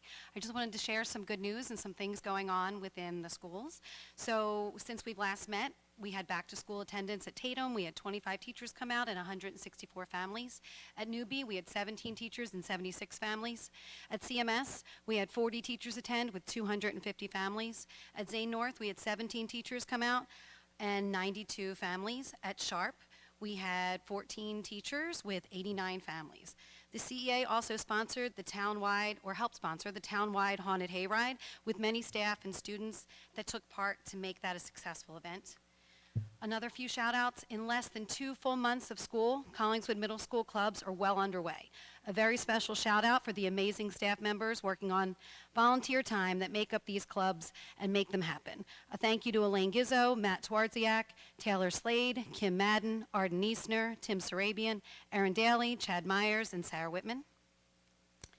Oftentimes, the biggest things teachers do for our students is behind the scenes. One such example that deserves a huge shout out is the middle school teacher Arden Eastner. She ensured that the Panther Pantry sustained after a staff retirement several years ago. Since then, Arden has completely built up the program. For those of you that don't know what Panther Pantry is, it's a staff-donated meal program for our students and their families. Arden and her volunteers make sure our students are never hungry. A shout out to Kyle's middle school teacher and parent, Jen Verdone, for organizing a breast cancer awareness soccer game last week. Events like these support many families right here in our community. And finally, a shout out to the District Elementary Music Department for another record-breaking round of instrument lesson enrollment. Thanks to the hard work of the music staff, overcoming the innumerable structural barriers of both our society and our very own district, every student who wanted to participate in instrument lessons is now taking lessons. Nearly 10 years ago, when the most senior member of the current music staff began in the district, only 40% of eligible students were enrolled in the elementary instrument lesson program. After a decade of steady growth since then, that number is now more than doubled at a remarkable 84% enrollment. 10 years ago, when our district's instrument scholarship program began, the music team was only able to help 6 families in need. This year, the music team awarded school-owned instruments to over 40 families in need, so that every eligible family, regardless of home life, has been granted opportunity to learn an instrument. Thank you, District Elementary Music Team and everyone who contributed to this milestone for continually striving to provide our students with the high quality, ability appropriate, universally accessible education they deserve.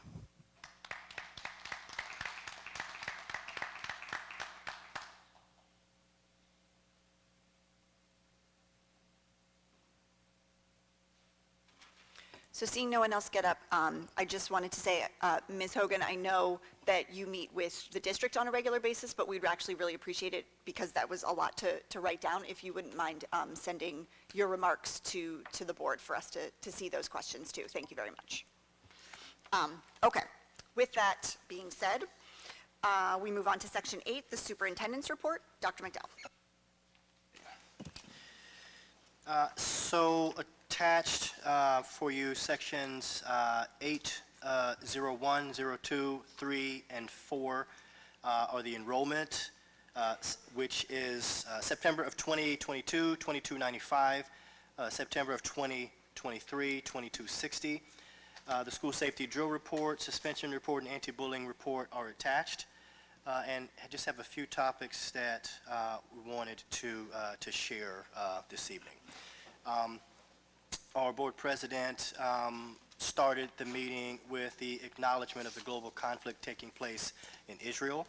And so we just wanted to further reiterate how important it is of being mindful of the monitoring of social media and the news, because there's a lot of graphic content circulating out there for our children.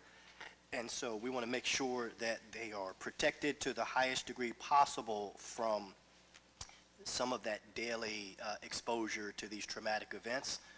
And we will continue to send out resources to families in order to make sure that parents have what they need, to be able to talk to their children about what they're seeing, what they're experiencing, or what they're hearing. And so we also want to acknowledge the Collingswood Book Festival that took place on Saturday, October 7th. The organizers reached out to my office. They considered it a huge success and wanted to send a personal thank you to all of the volunteers who helped along the way. It was held at the secondary campus due to the weather. We received specific praise of our buildings and ground staff member, Mr. Hector Gonzalez, as well as our student volunteers, David, Dee, and Dan. The organizers commented on how helpful, polite, and efficient the team was in making it a positive experience as we celebrate and encourage reading in South Jersey. We also would like to acknowledge that on Thursday, October 12th, the Interact Club hosted their fall American Red Cross blood drive in the high school gym. Volunteers came in from 6:50 to 2:30 that day to work with donors. Just as a point of clarity, there is a national blood shortage, and all donors of all types are still urgently needed. We'd like to publicly thank all who participated in this much-needed service, with special recognition to Ms. Lisa Hall and Mr. Jeff Herman, as well as all of the students in the Interact Club for leading this important life-saving initiative. We did want to give a DEI action items update that has not been previously stated. And so part 2 of the restorative justice training at our middle and high school is currently scheduled for November 8th, and its focus would be on response to harm. The first part, there were 24 of our educators that were trained in restorative justice with an emphasis on community building, and so we're really excited about that. Session 3 for our Board of Education will be scheduled very shortly, and for approval this evening, as Mr. Rossi articulated, is the anti-racism policy up for approval. It's also important to note for the public that there are additional aligned policies which will translate into practices in the future, and some of those policies that will be under review and revision are the student code of conduct and the discipline policies, the cell phone policy, substance abuse, drug screening, affirmative action program and classroom practices, employee training, equal educational opportunity, equality in programming attendance, Section 504, and a host of many other policies. And so this is a very strong first step that our Board of Education is taking in order to not just acknowledge that this is an area of growth, but we're committed to putting systems in place in order to support that ongoing level of support. On October 9th, all of our faculty and staff spent much of their day in their respective buildings with their supervisors in professional development, where they were able to look at data with a specific emphasis on student growth objectives and their professional development plans. And then the second half of the day, they broke up. And so some staff were looking at SEL activities in the classroom, some were looking at de-escalation strategies, all presented by our wellness staff. Some participated in restraint training, specifically those who work with some of our high needs populations. In addition to visible learning strategies, as well as some of the equity mindset follow-up sessions. And it was asked earlier about our equity councils. And so aligned with our strategic plan, which is entitled Vision 2026, equity councils are aligned with our commitment to not only distributed leadership, but our focus on equity and access to for all students. And so we have recruited 16 secondary faculty and staff to serve as leaders within our district. And then our overarching goal is to build capacity to sustain our equity-focused work through targeted training, strategic planning, and then implementation. And so participants will receive full access to the learning management system with our partners, A to Z Equity Coaching, which includes foundation training, weekly equity resource access, monthly webinars with national experts, and a regular series of online groups in order to help expand their learning with group coaching and collaboration by professionals.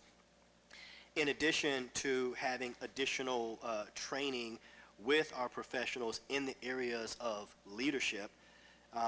And then the ultimate goal is for our Equity Council members to be the leaders across our campuses leading that effort. And so we're starting at the secondary level for the first semester, and then we will move into the second semester at the elementary level. And so we're really looking forward to that work, with the goal being by February, our council members are able to turnkey training systemically across the secondary level, while we begin building that same level of capacity at the elementary level. We wanted to also fully acknowledge, as we wrap up, Hispanic and Latin American Heritage Month, which ended on October 15th. And so our schools celebrated in a variety of ways. And so at the elementary level, our media specialists really worked to provide materials for teachers to use in the classroom. There were read-alouds, there were displays. At Zane North, as part of their Friendship Day, students were able to listen to and dance to music that was aligned with some of their learning stations, while teachers incorporated reading into their classes featuring prominent individuals and literary works. At Sharp, they continued their annual celebration for each month, where they've got tables set up in the main office with different books and topics ranging from foundational historical figures to contemporary authors and artists. And then they staff it with staff members that are able to engage students in real time, answering their questions in order to encourage them to dig deeper into some of the resources in the books and the materials that they have. We also wanted to make sure that our youngest of learners were not left out. And so Ms. Snyder and Ms. Savistis, they planned read-alouds for Oakland and Collingswood preschool classes where they read specific bilingual books. They passed around different fruits and foods, and then they were given presentations by fifth graders consistent with the month. And so Newbie took a little bit of a different approach. And so the love of music, and so Principal Smith, he tasked the music team with infusing into their monthly celebration music. And so music teachers were able to feature the works of the legendary Puerto Rican musician Tito Puente, and students were able to use castanets in order to make music. They also presented music from Disney's film Encanto, which features a multi-generational Colombian family, as well as Pixar's animated film Coco, which is a celebration of Mexican culture, really preparing students for Dia de los Muertos. And so the Library Media Center at the secondary campus also curated resources that were used by faculty and staff, in addition to our social studies teachers using content specifically aligned with each of their curricula. And we'd like to just publicly acknowledge the importance of our media specialists and our librarians, and specifically Ms. Madden for her support at the middle and the high school level. And so our multilingual learners, they worked on special projects to be able to tell their own narratives around their families, their cultures, and backgrounds. There were bulletins and displays across all of our campuses, in addition to our world language teachers recognizing throughout the month various activities, and then a daily recognition driven and led by students for Pause Television. And so not to stop with that level of focus for us to be a more culturally responsive and inclusive community, but this type of work will continue throughout the year, and we won't just be limited to the month of Hispanic heritage. We'd also like to highlight Oktoberfest. And so the Collingswood High School German Club hosted its annual Oktoberfest on Thursday, October 19th, right here in this space. And so there was German-style food, a German band named Polkadelphia, and plenty of time for fun and dancing. It was a fun time, and so it was well attended, and so there was a large number of middle school and high school students that came out here in Collingswood, and also we hosted students and staff from Palmyra and Washington Township. And so we just would like to thank Mr. Ohlers and the German Club for planning another engaging multicultural event. We'd also like to acknowledge this month as LGBTQIA+ History Month. And so in honor of the month, the middle school and high school GSA has led efforts to bring resources and awareness from the Human Rights Campaign, Welcoming Schools, which is a comprehensive bias-based bullying prevention program throughout the nation to help make sure that we have gender-inclusive professional development, training, lesson plans, resources, book lists, and resources specifically around those who work with young people. And so as a school community, we are always looking for ways to create spaces of belonging and safety, and to be able to find additional resources for our educational professionals to be able to provide meaningful support. And so in honor of LGBTQIA+ History Month, this Friday, there will be Spirit Day to honor icons. The GSA has developed a slideshow presentation and will give real-life examples and fictional characters as well that are prominent in literature.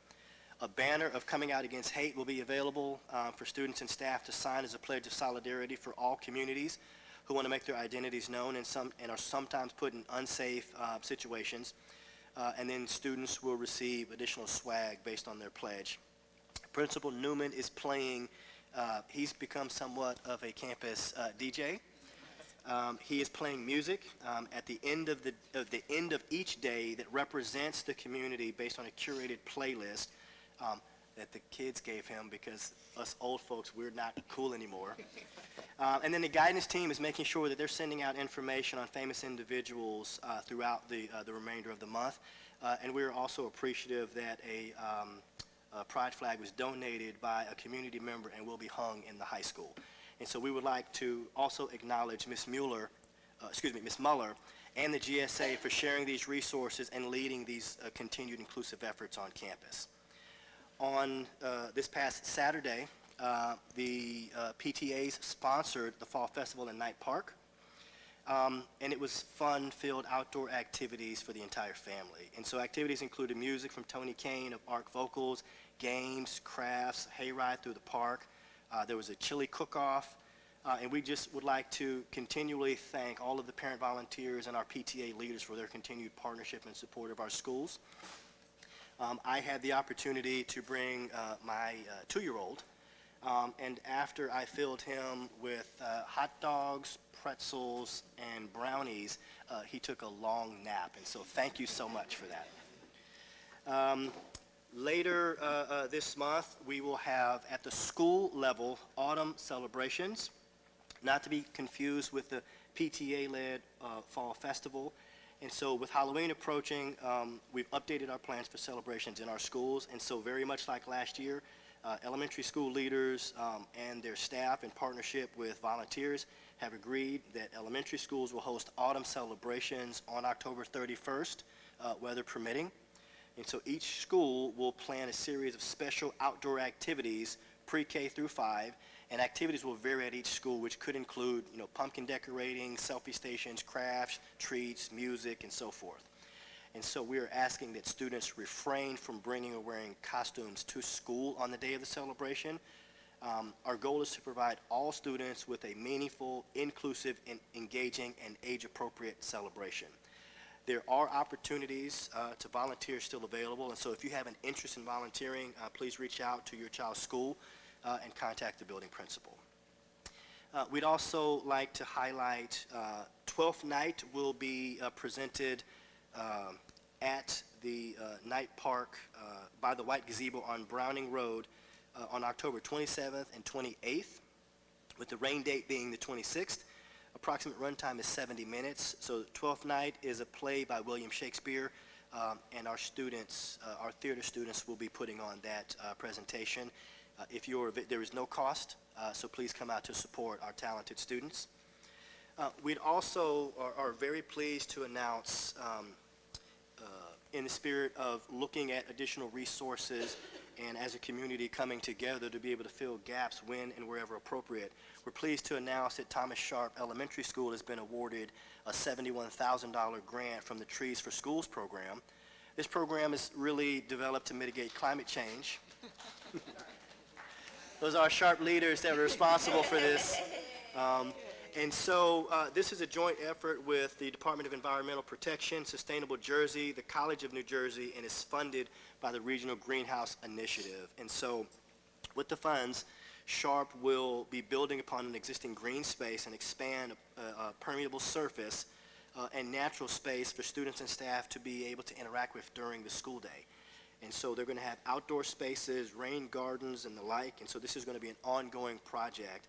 And we would just like to publicly thank Ms. Linda Dowling and Steve DeChico, working in partnership with Sharp PTA parents Jonathan Ruiz and Joseph DeMarco to really conceptualize this plan.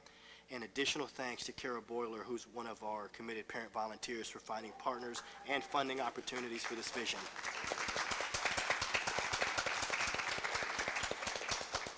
And so, in the last announcement that we would just like to make is that we are also pleased to announce that Collingswood Public Schools has been awarded a $600,000 grant from the United States Department of Justice. It is called the Students, Teachers, and Officers Preventing School Violence Program, also known as STOP.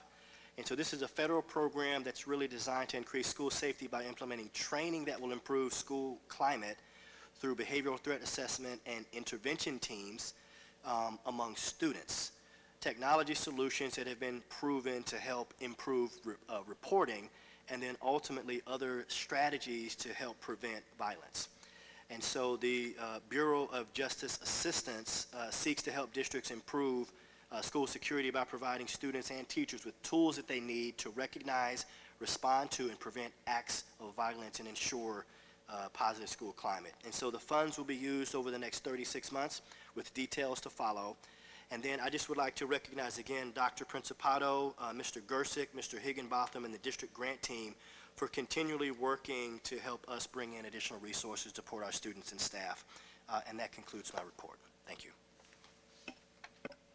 Thank you very much.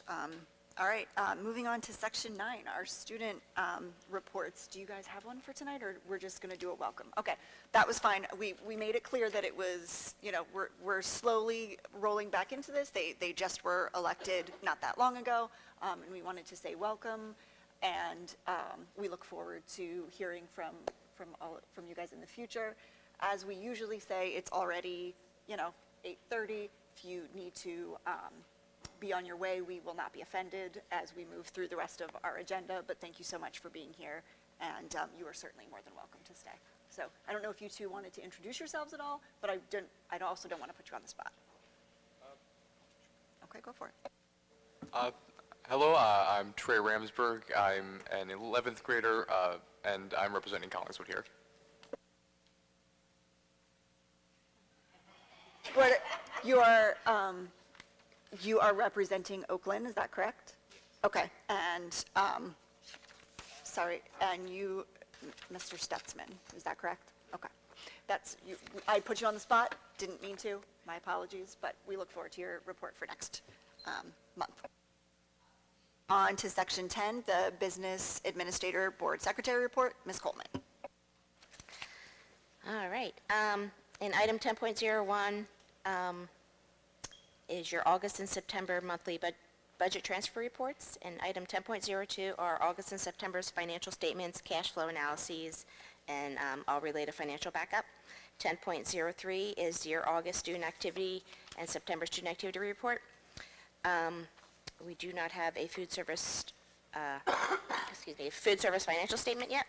And then 10.05 is the listing of the purchase orders that have been issued for the month of October thus far.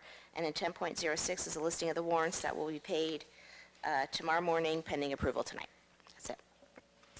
Thank you. Moving on to section 11, the Buildings, Grounds, and Finance Committee, presented by Mr. Craig. Turn my mic on. The Finance, Buildings, and Grounds Committee reviews all financial statements, purchase orders, and warrants on a monthly basis. The committee also reviews and approves all contracts with outside service providers and oversees all maintenance and capital improvement projects district-wide. We will be seeking approval of the following items. Beth Ann, for the one that wasn't posted here, do I need to skip anything in here, the food service, or? No? Okay. Okay. All right, so the Board Secretary's report, 11.2 to 11.9. 11.10 is approval of a joint transportation agreement with South Bergen Joint Commission for a special education student. 11.11 is also bus serving for all of our athletic events, coming at a pretty steep discount from what we had thought, about $60,000 less than we thought it was going to cost, which was great to see some of those costs coming back down. 11.12, a shared service agreement with Gloucester City with our grounds crew to provide some support on an as-needed basis over there. 11.13 is the approval of the Trees for Schools program grant that was outlined in Dr. McDowell's report. 11.14, preventing school violence grant, which was also in the superintendent's report. 11.15 is a Special Olympics grant, which will be awarded to the high school for $7,500. And then 11.16 is approval of a behavior management system handled with care to provide on-site early childhood training. This is mostly for our preschool program. 11.17 is also approval of staff PD with Savis Learning Company for Words Their Way webinar. 11.18 is for music professional development to be provided here on site November 15th. 11.19 is approval of child adolescent psychiatry on an as-needed basis for the school year. 11.20 was a $5,000 honorarium from the National Association of Nurses for research and data collection study. 11.21 is a donation of 15 sewing machines that are no longer being used to be sent to Eastern Regional High School. And then 1122 and 1123 are use of facility requests for recreational field hockey and then recreational ultimate frisbee for behind the high school. So seeking approval of items 11.2 to 11.23. A motion to approve said items, So moved. and a second? Second. Questions or comments from board members? Yeah. Quick question, on 1120, the honorarium, could you speak a little bit more on that, because I think that came after committee? This is the work of Nurse Patty Butler. I don't know a lot, but she applied for this, I guess it's a grant, so I'm not 100% sure. I know she was working on it, so this, again, I didn't even see this item until it hit tonight, so I apologize. But I knew this is the work of Patty Butler. She did put in for a grant on behalf of the nurses in Collingswood. And that is, do you know anything more? He probably knows more. I can answer that. And so, one of the things that we wanted so this was, a lot of this was birthed during COVID. And so with the increase in data and reporting, we were approached by NASN to participate as part of their data collection study, not using identifiable data, but they wanted to help create better data collection systems in schools. And so we were one of the schools, and then in exchange for that, they're basically giving honorarium to the school district, which the nursing team will be using for equipment, training, and additional nurse-specific resources. And so Patty agreed for us to participate this, and she's led the efforts to collect the data and the reporting. So they have to send a monthly report based on all of these different indicators based on this national study. And then in exchange for that time, they're going to be able to order some equipment and do some targeted things as the nurse department. So is it collecting data kind of about services and what services students are receiving or how that Yeah, is services,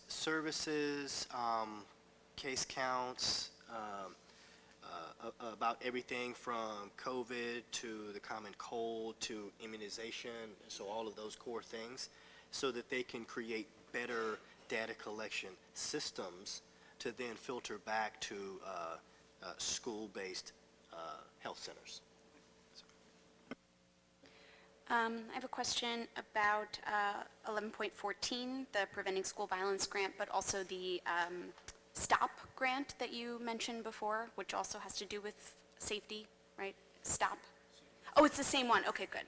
So, so my first question was, how is the district thinking about aligning the services that arise out of this grant with some of the more restorative justice work that the district has been doing?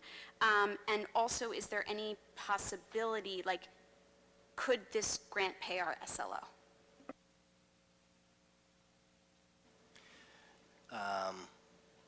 The grant is really heavily focused on building capacity in the area of school safety.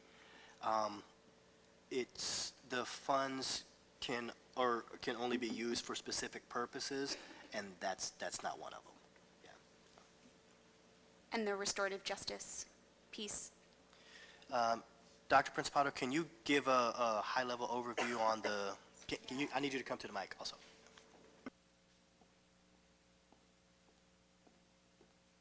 So with this grant, we have a large chunk of money set aside for all professional development. And it's basically around de-escalation strategies, CPI training, restorative practices, and around the assessment team, training our assessment team.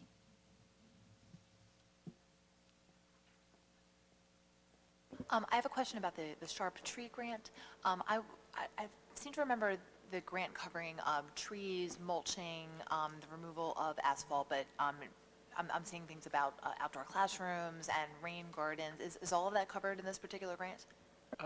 So Ms. Boiler actually reached out to me today to make sure, so that some of that work is going to be happening after this initial grant. So this investment will be clearing a lot of the asphalt space and then planting the trees and kind of setting the foundation to then build off of that. But it seems like there is also work with Rutgers that is lined up to start kind of once the asphalt's up and they can start doing some of these things. So hopefully building out. But I think some of like the outdoor classroom space is still kind of in the vision and not necessarily ready to be done. So once all this is completed over there, have a better idea of what they can do.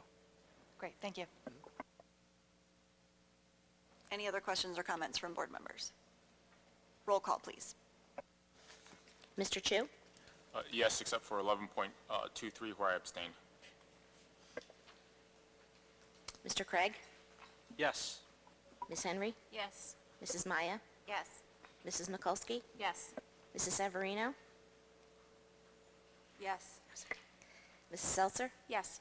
Mrs. Sheridan Celia? Yes. Mr. Stotts? Yes, except item 11.16, where I vote no.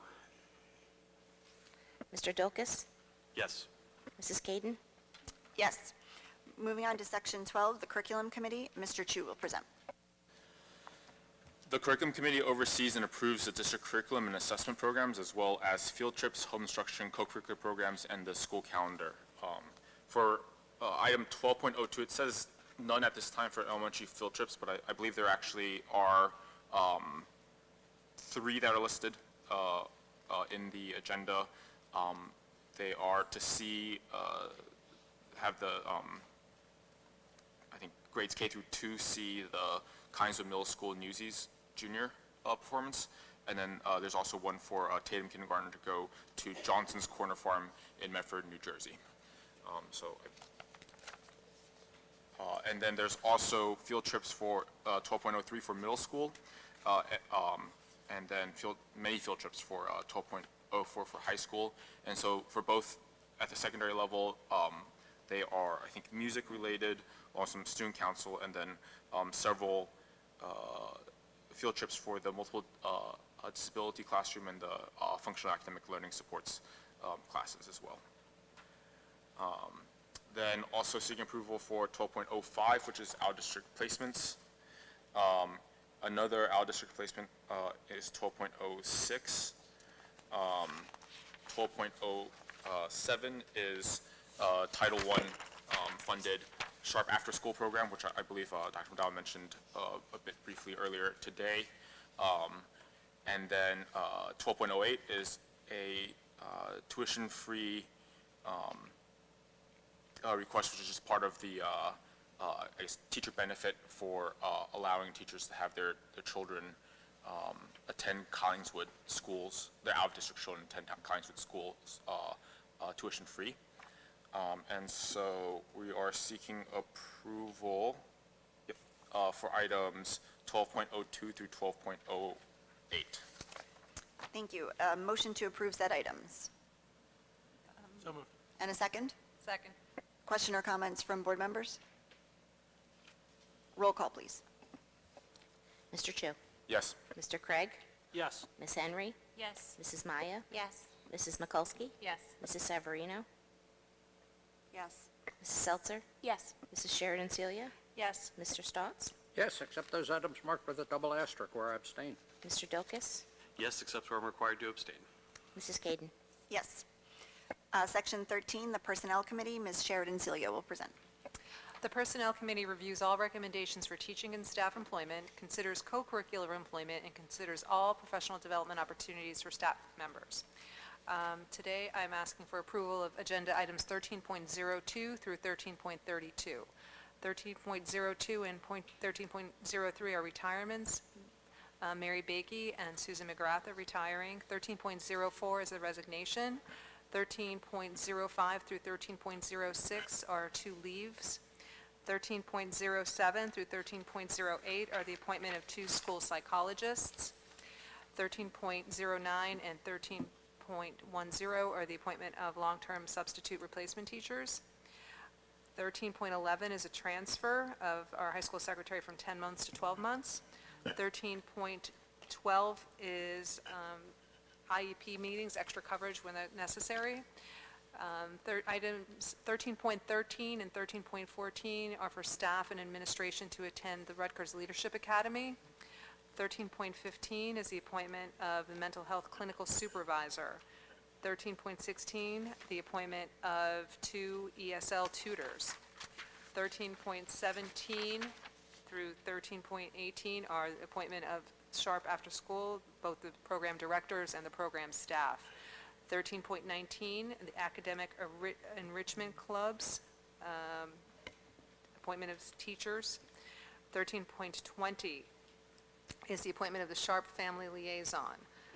13.21 is kind of cool. It's the elementary Lego workshops.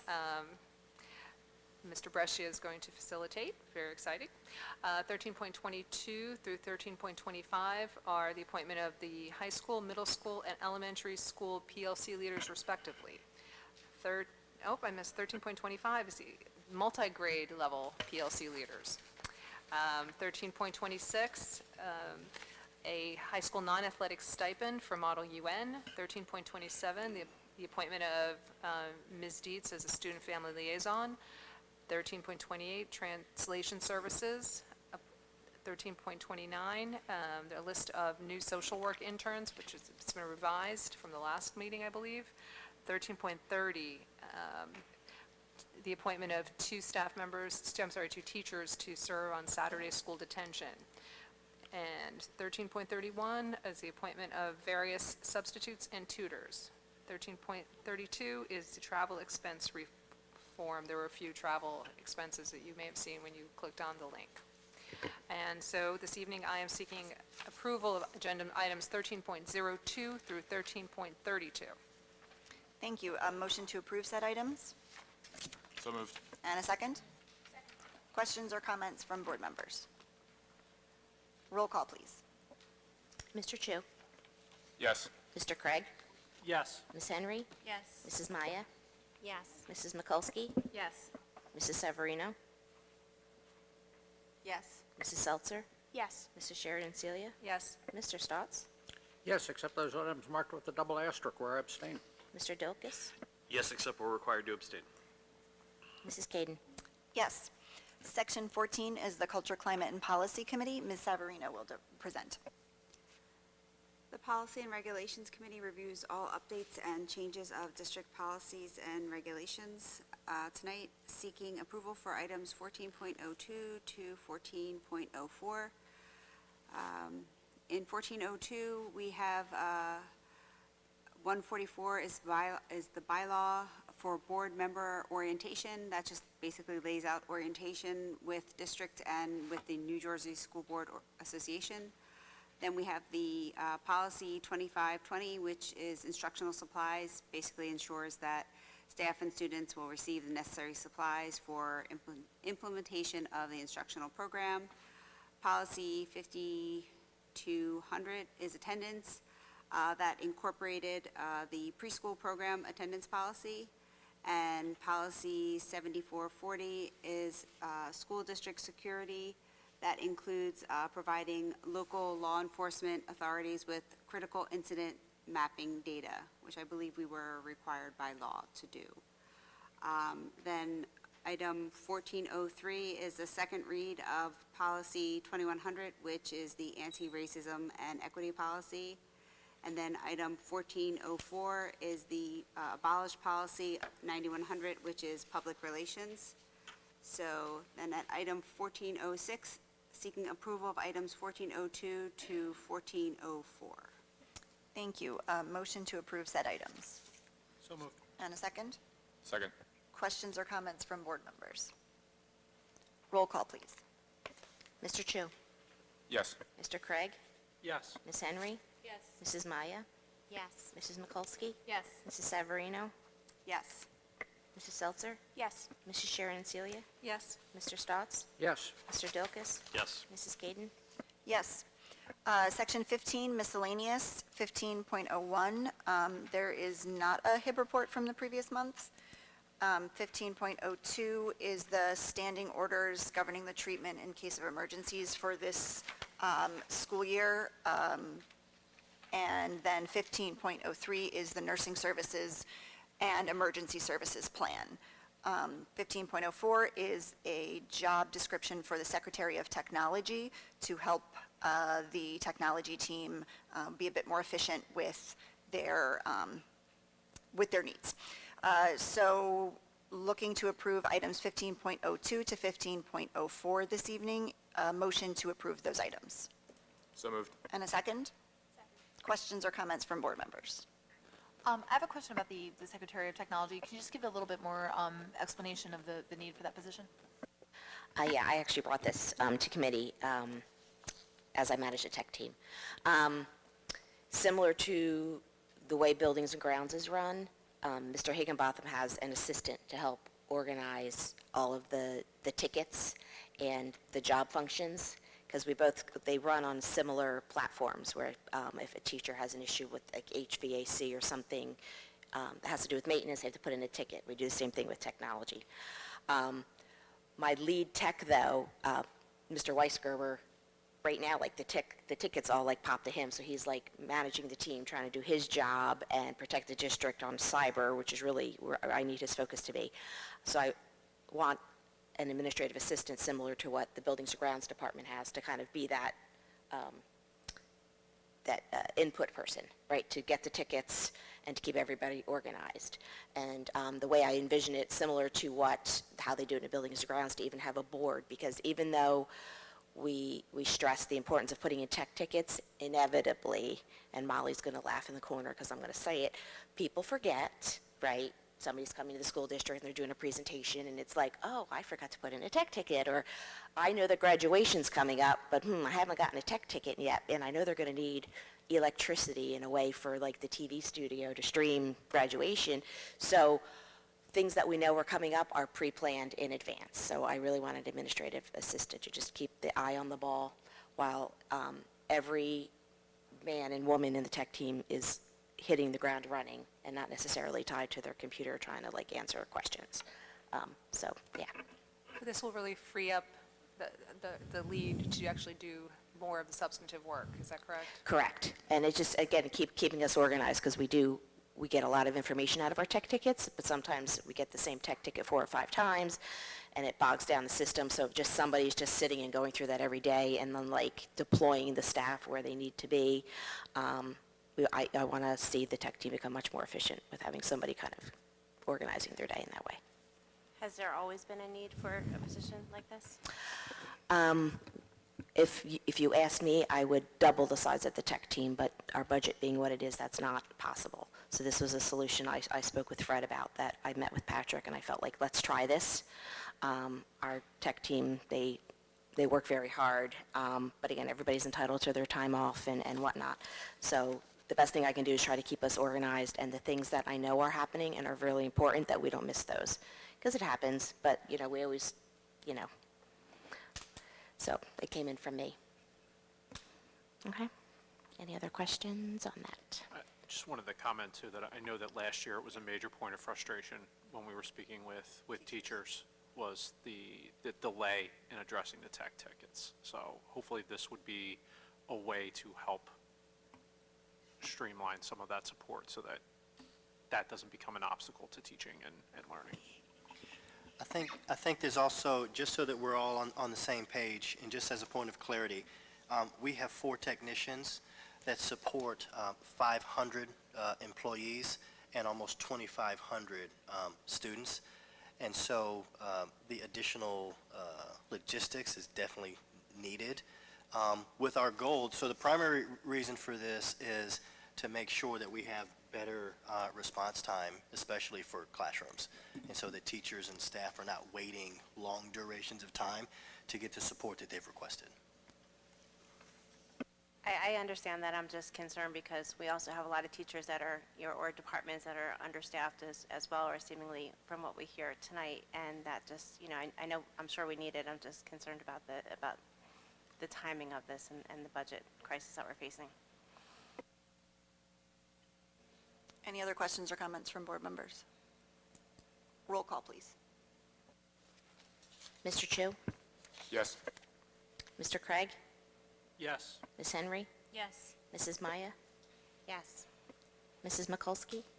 Yes. Mrs. Severino?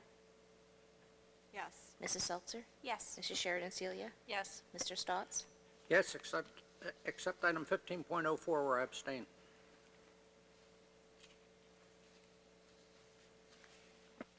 Mr. Dilkus? Yes. Mrs. Caden? Yes.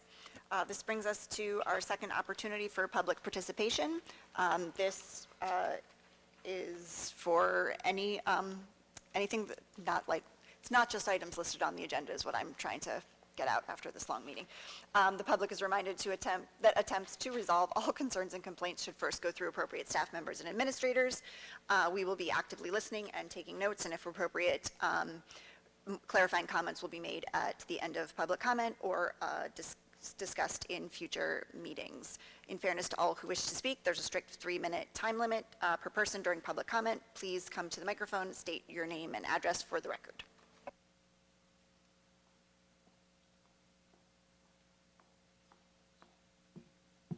Hi, my name's Amanda Rutledge, 858 Maple Avenue, Collingswood. I want to start off by saying I'm all for teacher PLCs, but I wanted to speak on behalf of the half-days. I know it's been an ongoing conversation. I did start a petition. It's up to, I think, 170 signatures. Dear Collingswood leadership, we are writing to express our concerns about the numbers of disrupted learning days there are this academic year.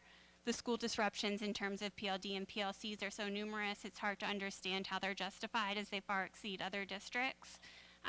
We're an outlier. We have approximately 2 to 3 times as many half-days as our neighboring districts.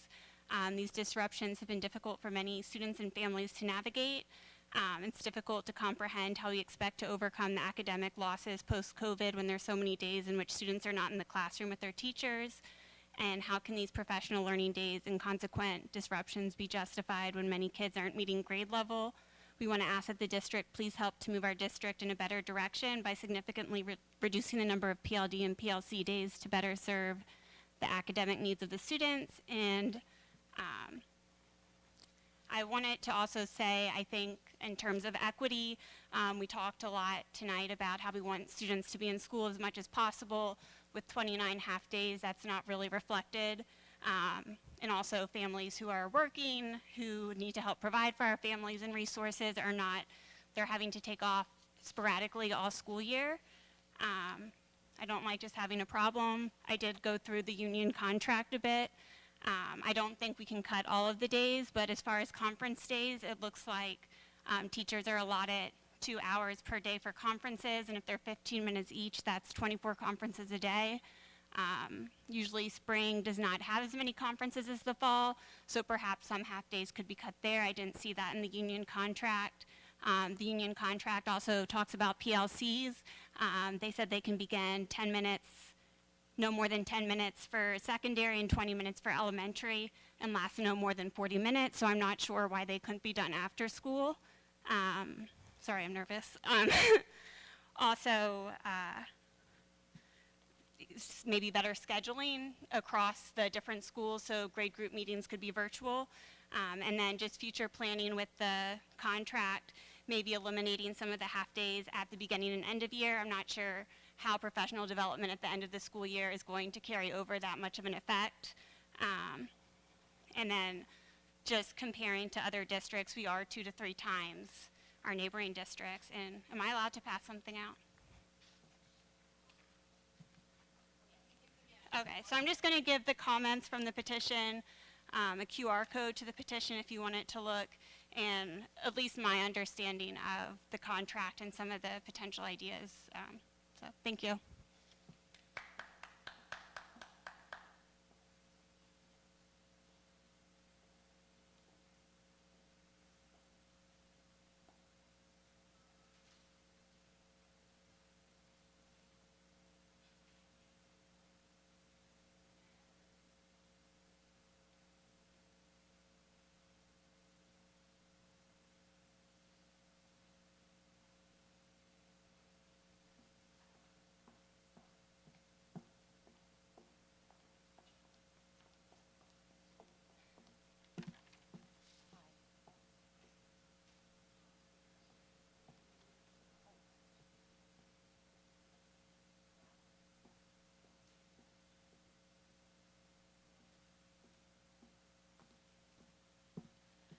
First, I want to acknowledge all these flags because that acknowledges where people come from, and that's a fantastic visual for diversity, equity, inclusion, so good deal there. My name is Leslie Kirsch. My children attended school in Audubon K through 12. our district, like yours, has always strived to put our children first. I'm going to speak today about the Be Smart program, which past principals have seen and acknowledged at, I believe, the Zane North School over the last 10 years, and I'm not sure who the current presidents are, but I wanted to speak to Dr. McDowell and you board members about the Be Smart program. I volunteer for Be Smart. I've been a volunteer for Moms Demand Action for common sense gun legislation for the last 8 years. I'm a gun owner. I grew up with guns. I hunted. I have law enforcement in my family. I have military in my family, and I guess you could say I'm pro-gun. So for anyone that thinks that I'm up here talking about lack of Second Amendment rights, you're in the wrong room. The Be Smart campaign was launched over a decade ago in response to gun violence in our schools and households, raising awareness that storing guns locked, unloaded, and separate from ammunition saves children's lives. Right now, gun violence is the #1 killer of children in our country, and when I started volunteering 8 years ago, I naively thought that the most recent mass shooting would do it, and it hasn't. You can follow the money on that. Be Smart emphasizes that it's adults' responsibility to keep kids from accessing guns, and that every adult can play a role in keeping kids and their communities safer. There are now thousands of Be Smart volunteers in our communities and neighborhoods, and just to give you a couple quick stats, we have 4.6, maybe now 4.8 million children in the United States that live in a household with a loaded and unlocked gun. That includes law enforcement's children, police children, people of all different races, colors, economic background, so that would include Haddonfield, Princeton. You can do an Oprah on any of those towns and ask how many gun permits are in your town. There are approximately 400 million guns in the country, and again, I'm pro-gun, but there have been a lot of changes since the bipartisan assault weapons ban was allowed to lapse. It was in place from '94 to 2004, in part due to things like Columbine, the assassination attempt on Ronald Reagan and such. And our culture has changed, and I'm not here to talk to you about it. We all have different opinions. However, the Be Smart program, which is going to be free from a budget standpoint other than copy paper, I'm thrilled about that. The SMART stands for securing all your guns in your home, your vehicles, your shore house, modeling responsible gun behavior, asking about firearms. Your time is up, but we have all of the papers, and thank you very much for coming to good. speak with I'm us. sorry, I should have timed That's this okay. out. Thank you. Thank you.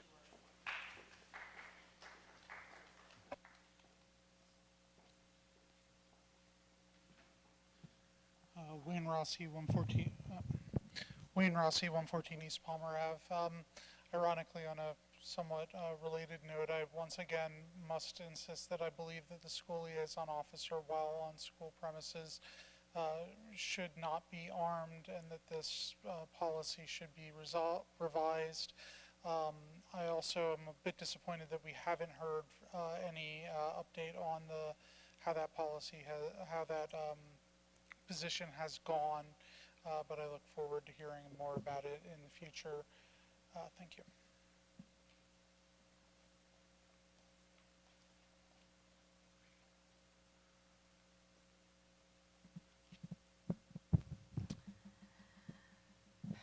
Robin Hogan, still the CEA president, still at 247 Wyoming Avenue in Audubon.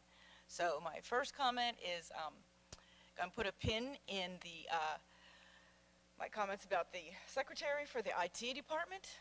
Tell you I'm a little surprised. Here we're talking about extreme budget crisis not only this year, but next year. But we have the money to add a secretary for the IT department.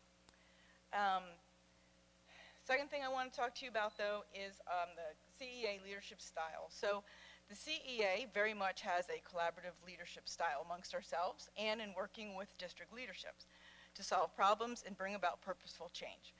Gathering feedback from all the parties involved results in a better understanding and outcome for everyone.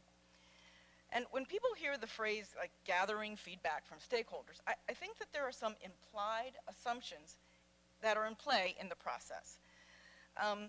A level of trust between all members and the party involved. I think it's assumed that feedback is going to be sought from all those who are touched by the situation that you're talking about. I think it's assumed also that the feedback is somehow going to be integrated into the decision-making process at some level. I think there's also a fundamental assumption that transparency is going to be part of the process and that ownership of the decision-making process will occur. However, what we've seen evidence of is that gathering feedback doesn't necessarily equate to integrating that feedback into the decision-making process. So, and when there's a failure to integrate feedback, and when one of these underlying assumptions are challenged, I think that can lead to a sense of disenfranchisement and distrust. So a current example of this involves the public displeasure with the elementary PLC half-day schedule. In December of 2022, district leadership sent the CEA proposed calendar for the 23-24 school year. And this calendar looked very similar to what is on our website now, just that first page, with no PLC information on it. Then in February of 2023, elementary teachers completed a survey that was created by central administration seeking our feedback regarding the implementation of elementary PLCs. Elementary staff members were asked if we felt PLC days were important. We did then, and we still do now. But we were also asked about the frequency of effective PLC meetings. How often did we think we needed to meet to be able to do what we needed to do as teachers? 60% of elementary teachers responded that 1 half day per month was adequate. So as you can see from this one example, our feedback was sought, but our feedback was not integrated into the decision-making process. And as a matter of fact, our feedback was misrepresented. So in spite of this, the CEA still strongly believes in working collaboratively with the central administration. But we are looking for, data time. Thank you. We're hoping in the future, though, there's more transparency and trust. Apparently.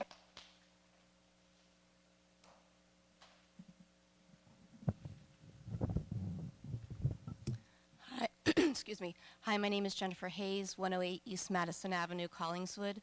I am here again this evening to talk about the school calendar that is in place for the current school year.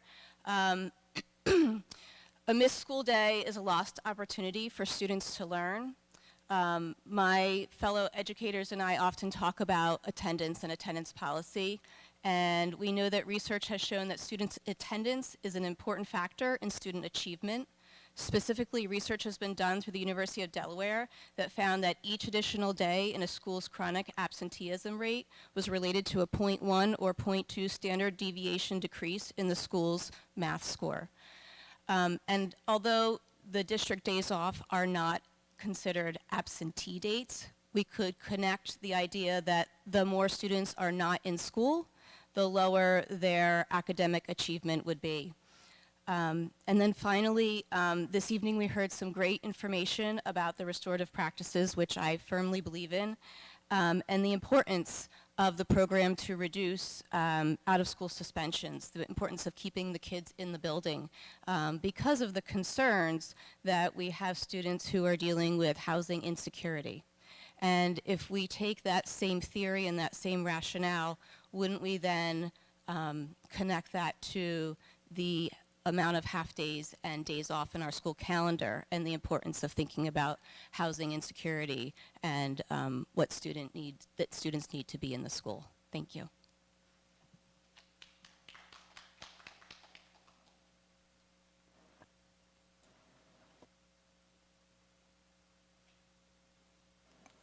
Dr. Bell, can I ask a question? So just to be clear, so there are 9 PLC half-days in the elementary school calendar, correct? And there are 10 months in the elementary school calendar, correct? Okay, thank you.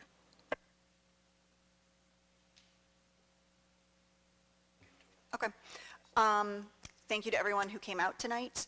Thank you to the board members, to the community for always asking us good, challenging questions, and to the board for productive dialogue about some of the things going on right now. I don't know how the Phillies did, but I guess, well, my son did not get the clincher for his birthday today. Sorry about that. So motion to adjourn the meeting this evening. And second? All in favor? Aye. Thank you, everyone. Good evening.